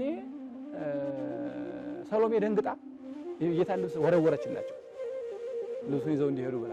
ከዛ በኋላ ፈያታዊ ዘይማን አራንተኒ ሰዎች ያሳዝኑኛል፣ መከራ ያለምዱ የከተማ ሰዎች ቤተ መንግስት ሰዎች መስሉኛል፣ እባክህን መልስላቸው ምን ያደርግልናል አለው። ተራው ግን የፈያታዊ ዘጸጋም ነው፣ የዚህ ክፉ ነው። እንዴ ዛሬ እኔ ተራ ነው። አንደኛ ልብሳቸው ውድ ነው፣ ዋጋ ያወጣል። በእኔ ተራ አታዝም አይሆንም ሲለው እስከ ዛሬ ቀማው ላንተ ይሁንና እባክህ ይሄን ለኔ ስጠኝ እንመልስላቸው። ከዚያ በኋላ እሺ ያው ሲመካከሩ እመቤታችን በዚህ ጊዜ አይ ቀማኛ የቀማውን ቀምቶ ይሄዳል እንጂ ቁሞ አይማከርም፣ ቁመው የማይማከሩ ልጅ ሊገሉብኝ ነውና ምርር ባለቀሰች። እንደውም ከአምስቱ ሐዘናት አንዱ ሐዘን ይሄ ነው፣ ምርር ባለቀሰችበት ልጁን አቅፋ ፊቷ ከዓይኗ ያወረደውና በፊቱ እስኪወርድ ድረስ ያለቀሰችበት አንዱ ይሄ ነው።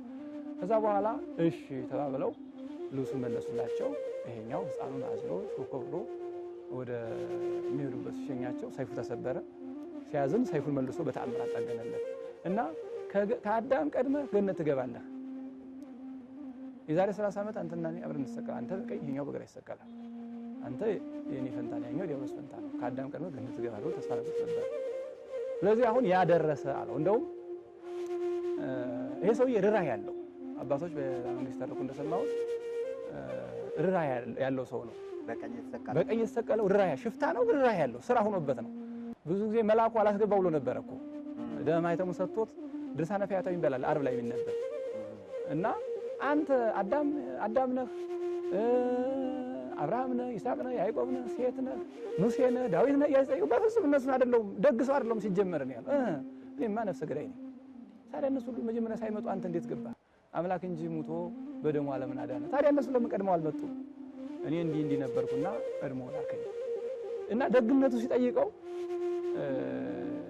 ስራዬ ነውና ሰው ገላለሁ ገንዘቡን ስፈልግ፣ ነገር ግን ከገደልኩት በኋላ ገንዘቡን ቀምቼ ከአስከሬኑ አጠገብ ተቀምጬ 1-2 ዘለላ አንብቼ ብችል ቆፍሬ ቀብሬ ባልችል ደንጋን ተርሼ ቅጠል ከድኜው ሄድ ነበር። እንግዲህ ሰውየው እንደ ስራ ሽፍታ ቢሆንም ተገፋፍቶ ርህራሄ ያለው ነው። የገደለውን ሰው ያዝንለታል፣ እንባ ያፈሳል። ይሄ ሁሉ ርህራሄው ለዚህ አብቅቶታል እና ያ የምድረ ግብፁ ትንቢት ሲደርስ ነው መጥቶ ተሰቀለ። ጌታችን ደግሞ ዛሬ ከኔ ጋራ በገነት ትሆናለህ አለው። ደመ ማኅተሙን ሰጥቶ ሰደደው፣ ሂድ አለው። ወዲያው ነፍሱ ከዛው ስትለይ ወደ ገነት የሄደበት ምክንያት ያ ነው። ስለዚህ ሁለተኛው አጽርሐ መስቀል የምንለው የመስቀሉ ቃል ይሄ ዛሬ ከኔ ጋራ በገነት ትሆናለህ። ሶስተኛው ዮሐንስና እመቤታችን ያዝናሉ ከመስቀሉ ግርስ።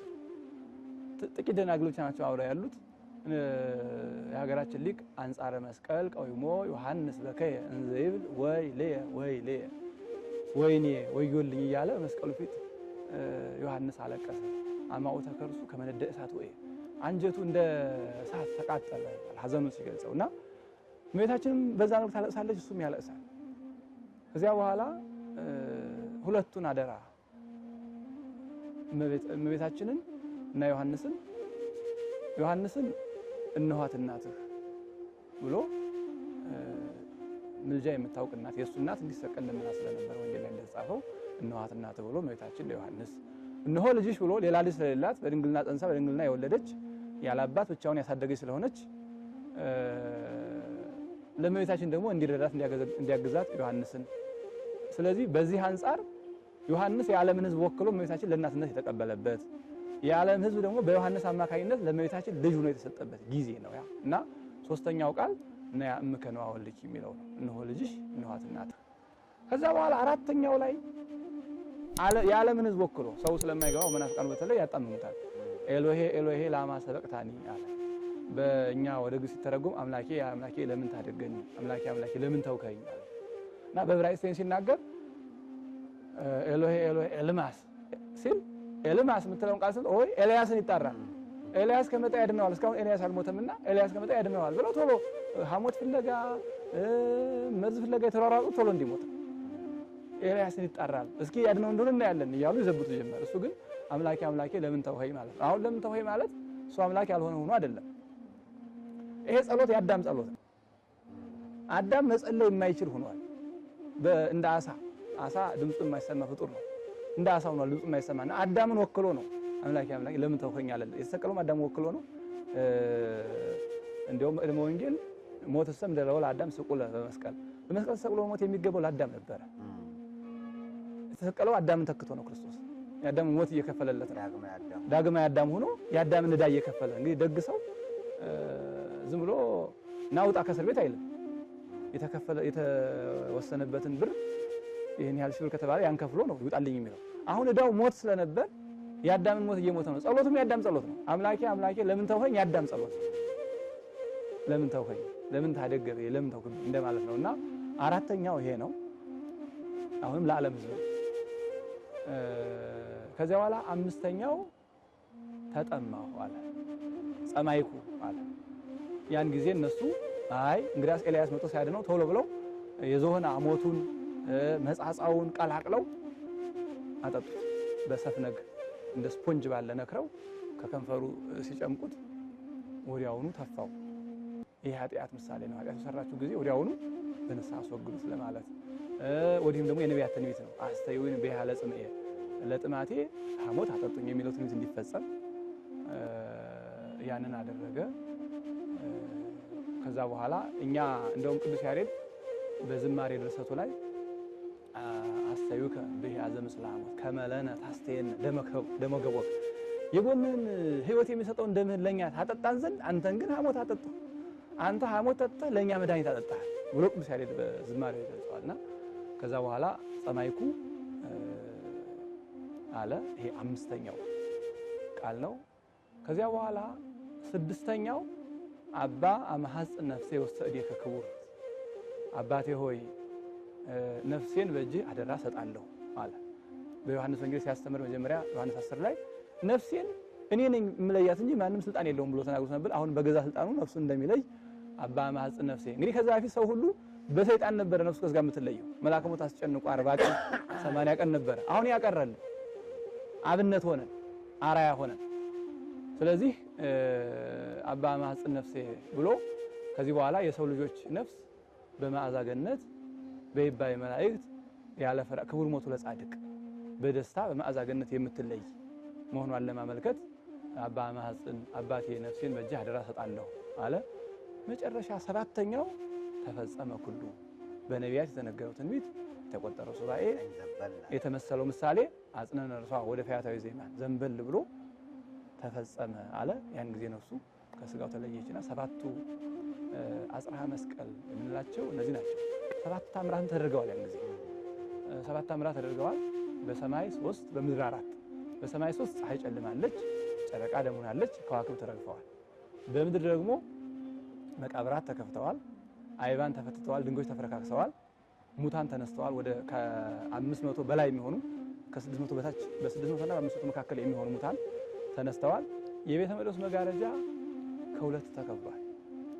እነዚህ ሰባት ተአምራት በዚህ ዓለት ተደረሰው። በተለይ የቤተ መቅደስ መጋረጃ መከፈቱ በሰውና በእግዚአብሔር መካከል ግድግዳ ሆኖ የነበረው የሰው ኃጢአት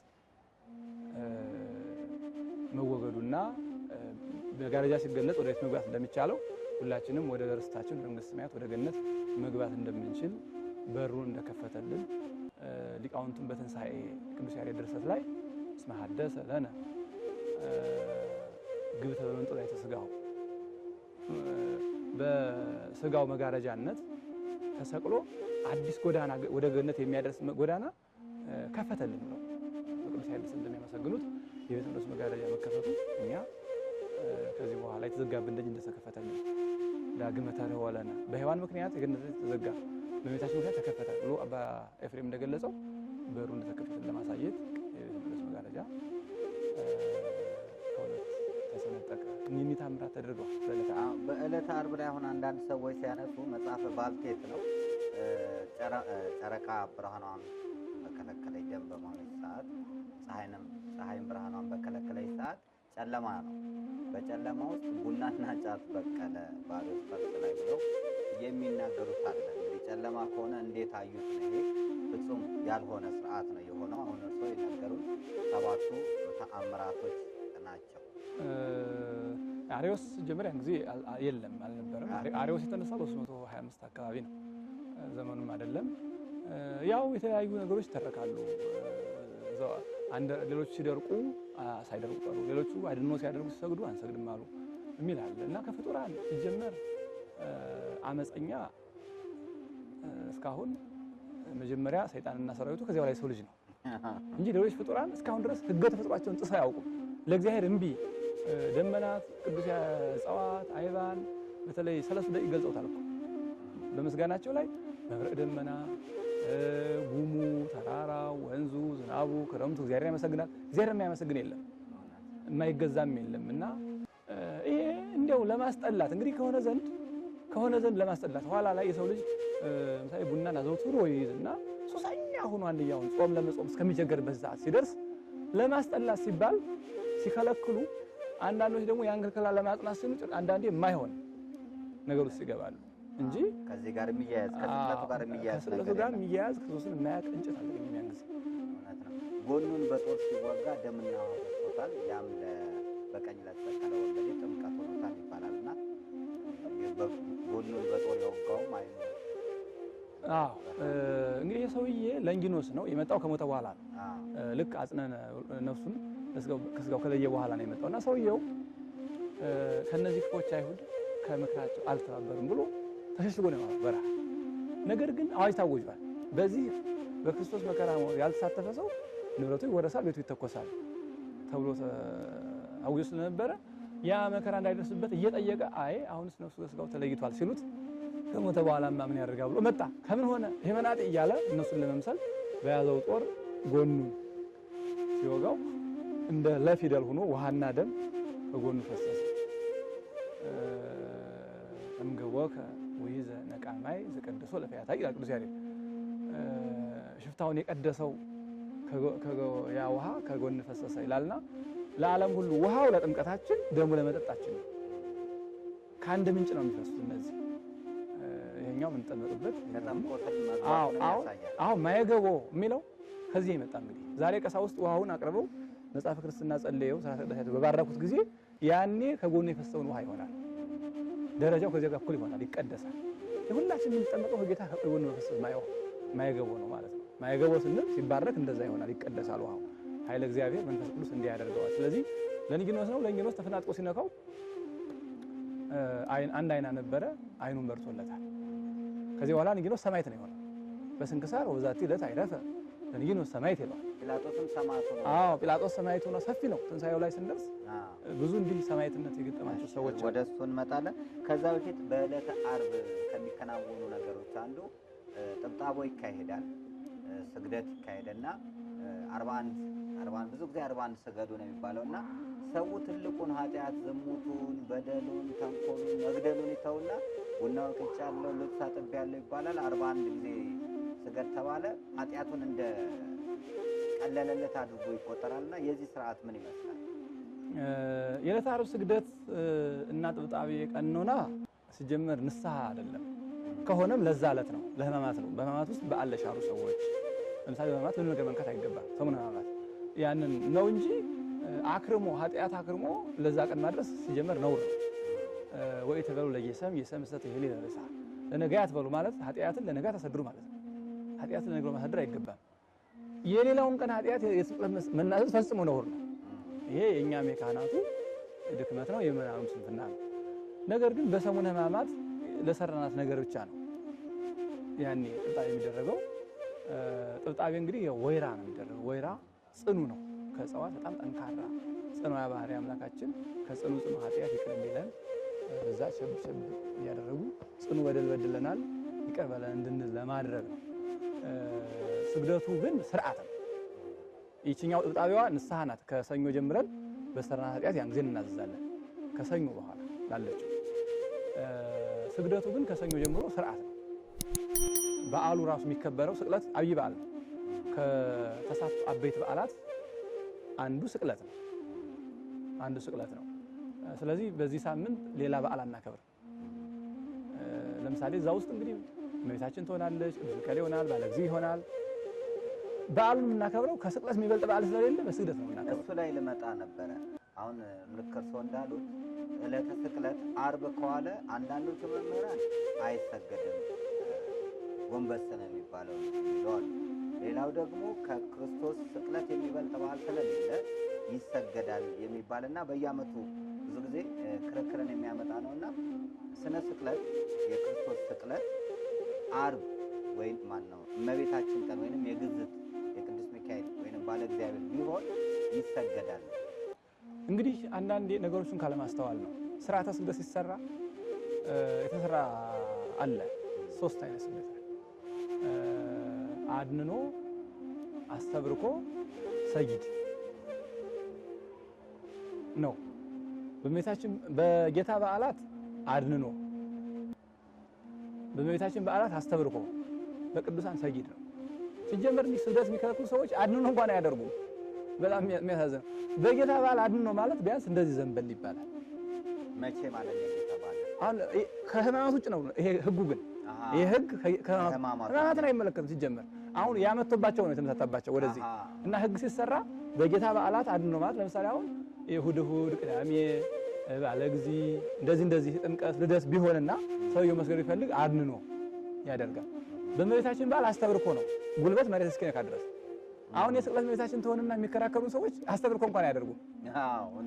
በእመቤታችን በዓላት አስተብርኮ ነው፣ በግንባር መሬት አይነካም፣ በጉልበት ብቻ መሬት እየነኩ መመለስ ነው አስተብርኮ። የቀረው የቅዱሳን በዓል ግን ስግደት ነው። አሁን የቅዱሳን በዓልም አይሰግድም የሚሉ ሰዎች አሉ። የቅዱሳን በዓል ስግደት ነው። ይሉት በጌታ በዓላት አድንኖ፣ በእመቤታችን አስተብርኮ፣ በቅዱሳን ሰጊድ። ይሄ ግን ከህማማት ውጭ በሆኑ ጊዜያት ህማማትን አይመለከትም። ህማማት ሲጀምር የስግደት በዓል አሁን ለምሳሌ እመቤታችን መሆኗ ወይ ማህሌት ነው ቅዳሴ መቅደስ ነው አናደርገው ከሰኞ ጀምሮ ባለው። ምክንያቱም ያኔ 5500 ዘመን ነው የምናስበው፣ ኦሪትን ነው የምናስበው፣ ነፍሳት በግራ ጋንት የሚጠቀጠቁበት ዘመን ነው የምናስበው። ዓመታዊ ክብረ በዓል እንኳን ቢሆን ውጪ ነው የሚሆነው እንጂ በዛለት አይከበርም። ሌላ ቦታ ወስዶ ማክበር ራሱ ህግ አይደለም እኮ።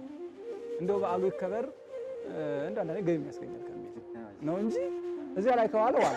ተውላጥ ካለ ተውላጥ ለምሳሌ አሁን አብይ ጾም ላይ ማናከብራቸው መጋቢት ገብረ መንፈስ ቅዱስን ጥቅምት ገብረ መንፈስ ቅዱስ ላይ እናከብራለን። መጋቢት 27ን ጥቅምት 27 እናከብራለን። መጋቢት 29ን ታኅሳስ 22 እናከብራለን። አሁን እነዚህ ራሱ ሰው ያከብራል በድፍረት ነው እንጂ ህግ አይደለም። ትልቆች በደረት አያደርጉም። ትልቆች በደረት ለምሳሌ አሁን እዚህ ከሲያማ መድኃኔዓለም ክብሯ ይመታል። የገ መድኃኔዓለም ስብሐተ ነግ በመቋሚያ ብቻ ነው ክብሯ የሚከበረው። ማህሌተ ሐዘን ይባላል ይሄ እና ያው አንዳንዴ ገፋ ስለምናደርግ ነው እንጂ በህማማት ግን ምንም ነገር የለም። ምንም በዓል ይኑር አሳልፎ ማክበርም ግዴታ አይደለም። ሲጀመር በሚቀጥለው ዓመት ህማማት ላይ ስለማይሆን ይከበራል በዓል ወይ ደግሞ በሌላ ተለዋጭ በዓል ይከበራል። ስለዚህ ያኔ የክርስቶስን ህማም ብቻ ነው ማሰብ ያለብንና እዛ ላይ በዓል ቢውል ስግደት የሚከለከል ሲጀመር ቅድም እንዳልነው ጌታ 9 ትልቅ በዓላቶች አሉ አበይት የሚባሉ። የትንሣኤ በዓል የሚከበረው ያለ ስግደት በማህሌት ነው። የስቅለት በዓል የሚከበረው በስግደት ራሱ የበዓሉ ማክበሪያ። እመቤታችንም እኮ ያን ጊዜ አርፋ የዋለችበት ቀን አይደለም። እየወደቀች የተነሳች ከእንጨት ከድንጋይ ላይ እየወደቀች ያለቀሰችበት እሱ። እንዲያውም እመቤታችን አከበ ስንሰግድ ነው ስንወድቅ ስንነሳ የምንሳተፋት እንጂ ቁመንማ ተገትረን ምን ያከሆነ አይሁድ ናቸው ቁመው ወይ በእሷ ምክንያት ልጆቻችን ሞተው ነበር በቤተልሔም ሕፃን ሳለ በእሷ ልጅ ምክንያት ምናምን እያሉ ያሾባታል። ተገትረው አይሁድ ናቸው። እመቤታችን ደናግል የእሷ ቀራቢዎች ግን እያለቀሱ እየወደቁ እየተነሱ ነው። እና ቁሞ የለም በዓል ነው ማለት እኔ በጉባኤ ቤት የምንጠይቃቸው መምህራን ስግደት ነው እንጂ በስቅለት በልማድ አንዳንድ ሰዎች ይህንን የሌለውን ቀን ዓመት ሙሉ ስለ ስግደት የተሰራውን ስርዓት ከስቅለት ወስደው ወይም ከህማማት ወስደው እንትን ይሉታል እንጂ በህማማት እንደዛ አይነት ነገር የለም። አክብሮቱም ከዓርብ ነው የሚጀምረው ወይስ ከሐሙስ ነው? ጥሩ እመጣለሁ። በሌላ መንገድ አንድ ነገር ማስታወስ ያለብን አሁን ሰው የሚወናበድበት ዓርብን ነው ስግደት የሚለው። ስግደት ግን ሰኞ ነው የሚጀምረው። ስግደት ከሰኞ እስከ ዓርብ ነው። አሁን ሰው ስግደት የሚመስለው ዓርብ የሚጀምር ስለማይመጣ ሰው ያቺው ዓርብ ካላደረሰ ቢዘጋት ዓርብ ስለሚመጣ ደንቆሮ ማለት ያብዳል። በቃ ስግደት የተጀመረው ዓርብ ይመስለዋል እንጂ ስግደቱ ከሰኞ ጀምሮ እስከ ዓርብ እኩል ነው ስግደቱ። የዓርብ ተጨማሪዋ ይቺ ሰው ከሰኞ እስከ ዓርብ ላለችው ነገር ተናዞ ካህናት የሆነውን ያህል ይሰጡታል፣ ያቺን ይሰግዳታል። ልዩነቷ ሰዓት እንጂ ስግደቱ ከሰኞ ጀምሮ እስከ ዓርብ እኩል ስግደት ነው። ኪዳን አይሱንም ሁሉም ለካይል ለከጽን የሚባሉት በሙሉ በየሰዓቱ ይሰገዳሉ። ስለዚህ ሰው ከሰኞ እስከ ዓርብ እየመጣ ነው መስገድ ያለበት። አክፍሎትን በተመለከተ ዓርብ ጌታችን ሞተ። እንደ ሞተ አልበሉም ሐዋርያት። ያ ማለት ሐሙስ ማታ እንደበሉ ናቸው። ሐሙስ ማታ አብረው እንደበሉ እነሳለሁ ብሏልና ያዕቆብ ነው ይሄን ሐሳብ ያመነጨው። እኔ ጌታ የተነሱ ሳላየው አልበላም ማለት። ከዚያ በኋላ ሌሎችም ሐዋርያት ይሰማማሉ፣ ይደማመጣሉ ሐዋርያት እና የእሱን ተቀብለው ጌታችን ተነሱ ሳናየው አንበላም ብለው ሐሙስ የቀመሱ ዓርብም አልበሉም፣ ቅዳሜም አልበሉም። ነገር ግን ያው ቤተክርስቲያን ሰው እንደያቅሙ እንዲያደርግ ቤተክርስቲያን የምትፈልገው የሰውን መዳን ነው እንጂ መጥፋቱን አትፈልግም። በዚህ ምክንያት ሰው ከብዶት እንዳይጠፋ ቢያንስ ዓርብ ትንሽ ቀምሶ ቅዳሜ እንዲያስፋ አድርጋለች። የቻሉ አሁንም አባቶች ብዙ አባቶች በተለይ ገዳማውያኑ በአድባራትም ቢሆን አሁን አሉ አባቶች እኛ የምናውቃቸው ሐሙስ ከበሉ እስከ እሑድ አይበሉ። እኔ እንዲህ አድርገው የሚቀድሱ ካህናት ሁሉ አይቻልም፣ ቀጥ ብለው ከዲያቆናትም ሳይቀር። ሰሙነ ሕማማቱ ላይ ስንሄድ መሳሳም ክልክል ነው። አይሁድ ጌታን በመሳም አሳልፎ ስለሰጠ ስርዓት ነው። ሐሜት ደግሞ ሕግ ነው፣ አትማ ይባላል። እና አንዳንድ ሰዎች በሚሳሳሙበት ሰዓት ሌላው እዛ ጋር ይሆንና እነዚህ ሰዎች አያቸው በሕማማቱ ይሳሳማሉ ይላል። ስርዓትን እየጠበቀ ሕግን ያፈርሳል። ይሄ እንዴት ነው የሚታየው? አንድ ሰው ለምሳሌ ሩቅ የቆየ ዘመዱ ቢመጣበትና ቢስም ቀኖና ያሰጠዋል? እሱስ እንዴት ይታያል? ሁለተኛ 3 መዓልትና 3 ሌሊት የሚባሉት ምንድን ናቸው? ቅዳም ሱር በዚህም ዙሪያ ላይ ቅዳሜ እንዴት ሊሻር ቻለ? ጠዋት ቄጤማ አባቶች ያድላሉና የምን ምሳሌ ነው? ይሄን በተመለከተ ወደ ትንሳኤው ከመሄዳችን በፊት ጥሩ እንግዲህ ስዒም አልቦ ስዒም ይላል። ስዒም ያው የይሁዳን ለማሰብ ነው። ይሄ ማሰብ ነው እንጂ ከባድ ኃጢአት ነው እንኳን ሰው አሁን ያን ቢሳሳል ወይ ዘንግቶት ወይ ደግሞ አሁን እንዳልከው ረጅም ዓመት ኑሮ ከባብ ተገናኝቶ ከፍቅር ጻን የተነሳች ይሄ አሁን ኃጢአት መስራት አይደለም። ነገር ግን ማንሳሳመው ይሁዳ ለማሰብ መሳሳች ስንቶ የተውኩት ጌታዬን ይሁዳ በመሳም ስላልያዘው ነው እንጂ እቺ እንዳስባት ነው። ስለዚህ ሁለቱንም መያዝ ነው ያለባቸው። አዎ እንዳስባት ነው እንጂ እንደው አንደኛውን እንደ ትልቅ በደል አይታይም። በተቻለ መጠን ለመጠበቅ መሞከር ግን ጥሩ ነው።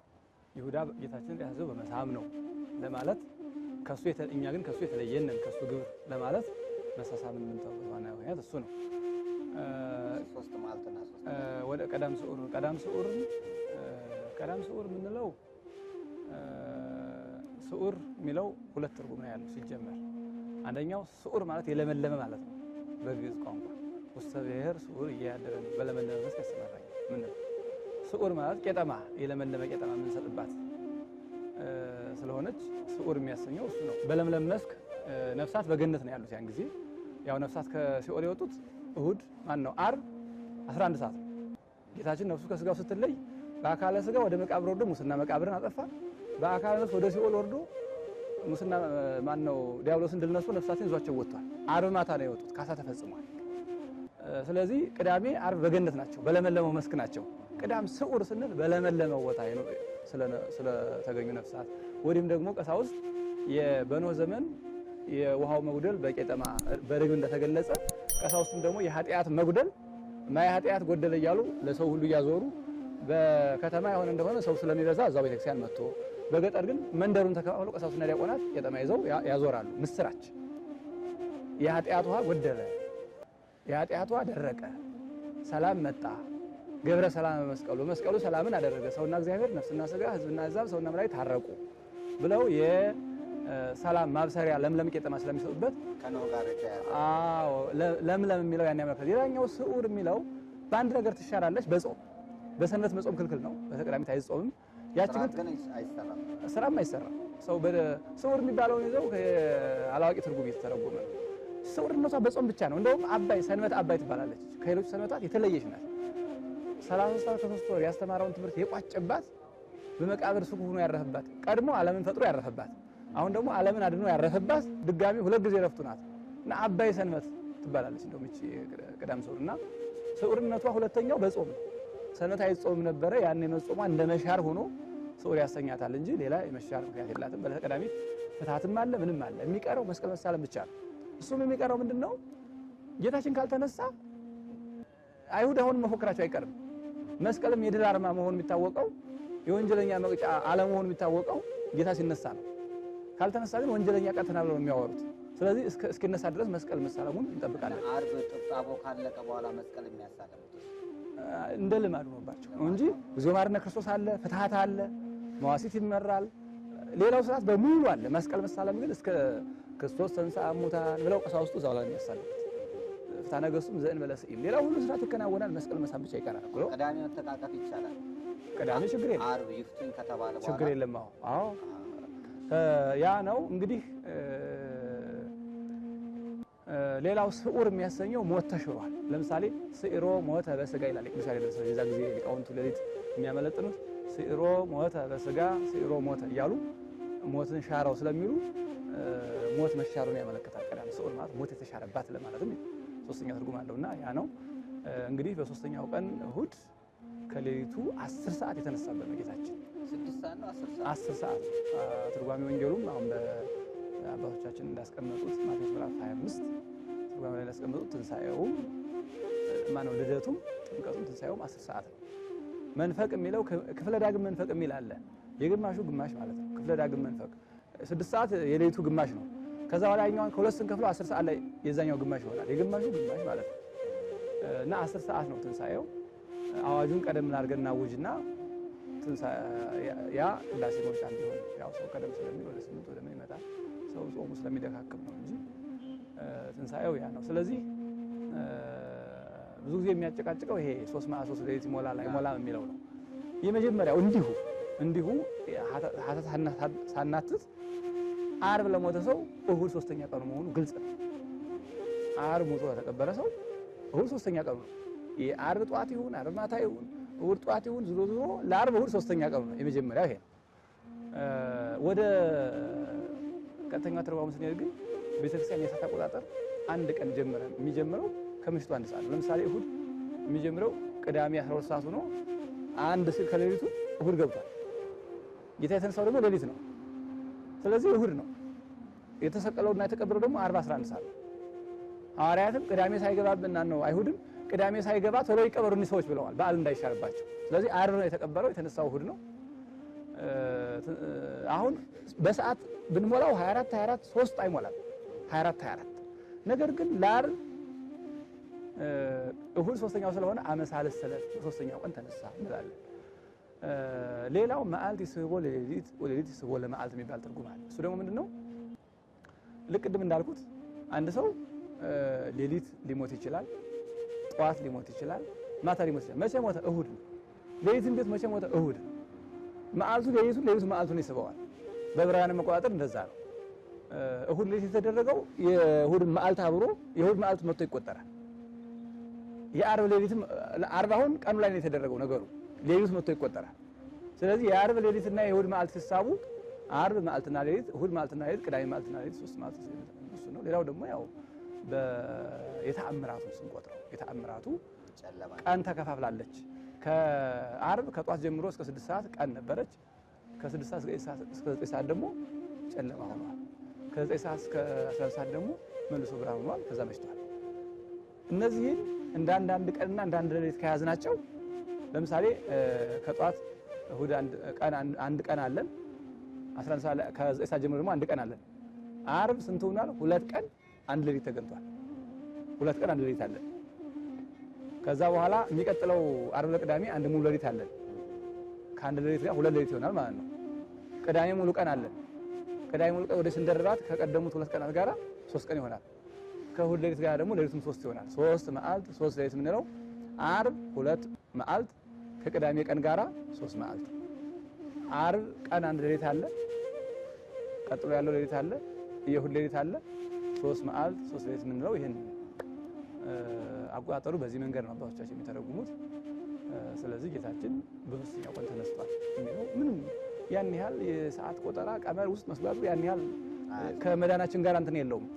ዓርብ ሞቶ የኛን ሞት የኛን መከራ ተቀብሎ ወደ መቃብር ወርዶ መከራ ተቀብሎ በሶስተኛው ቀን እሁድ ተነስቷል። ስለዚህ አመሳልስ ለተንሳ ጊዜ በሶስተኛው ቀን ተነሳ እንላለን። ሶስተኛው ቀን ስለሆነ ማለት ነው።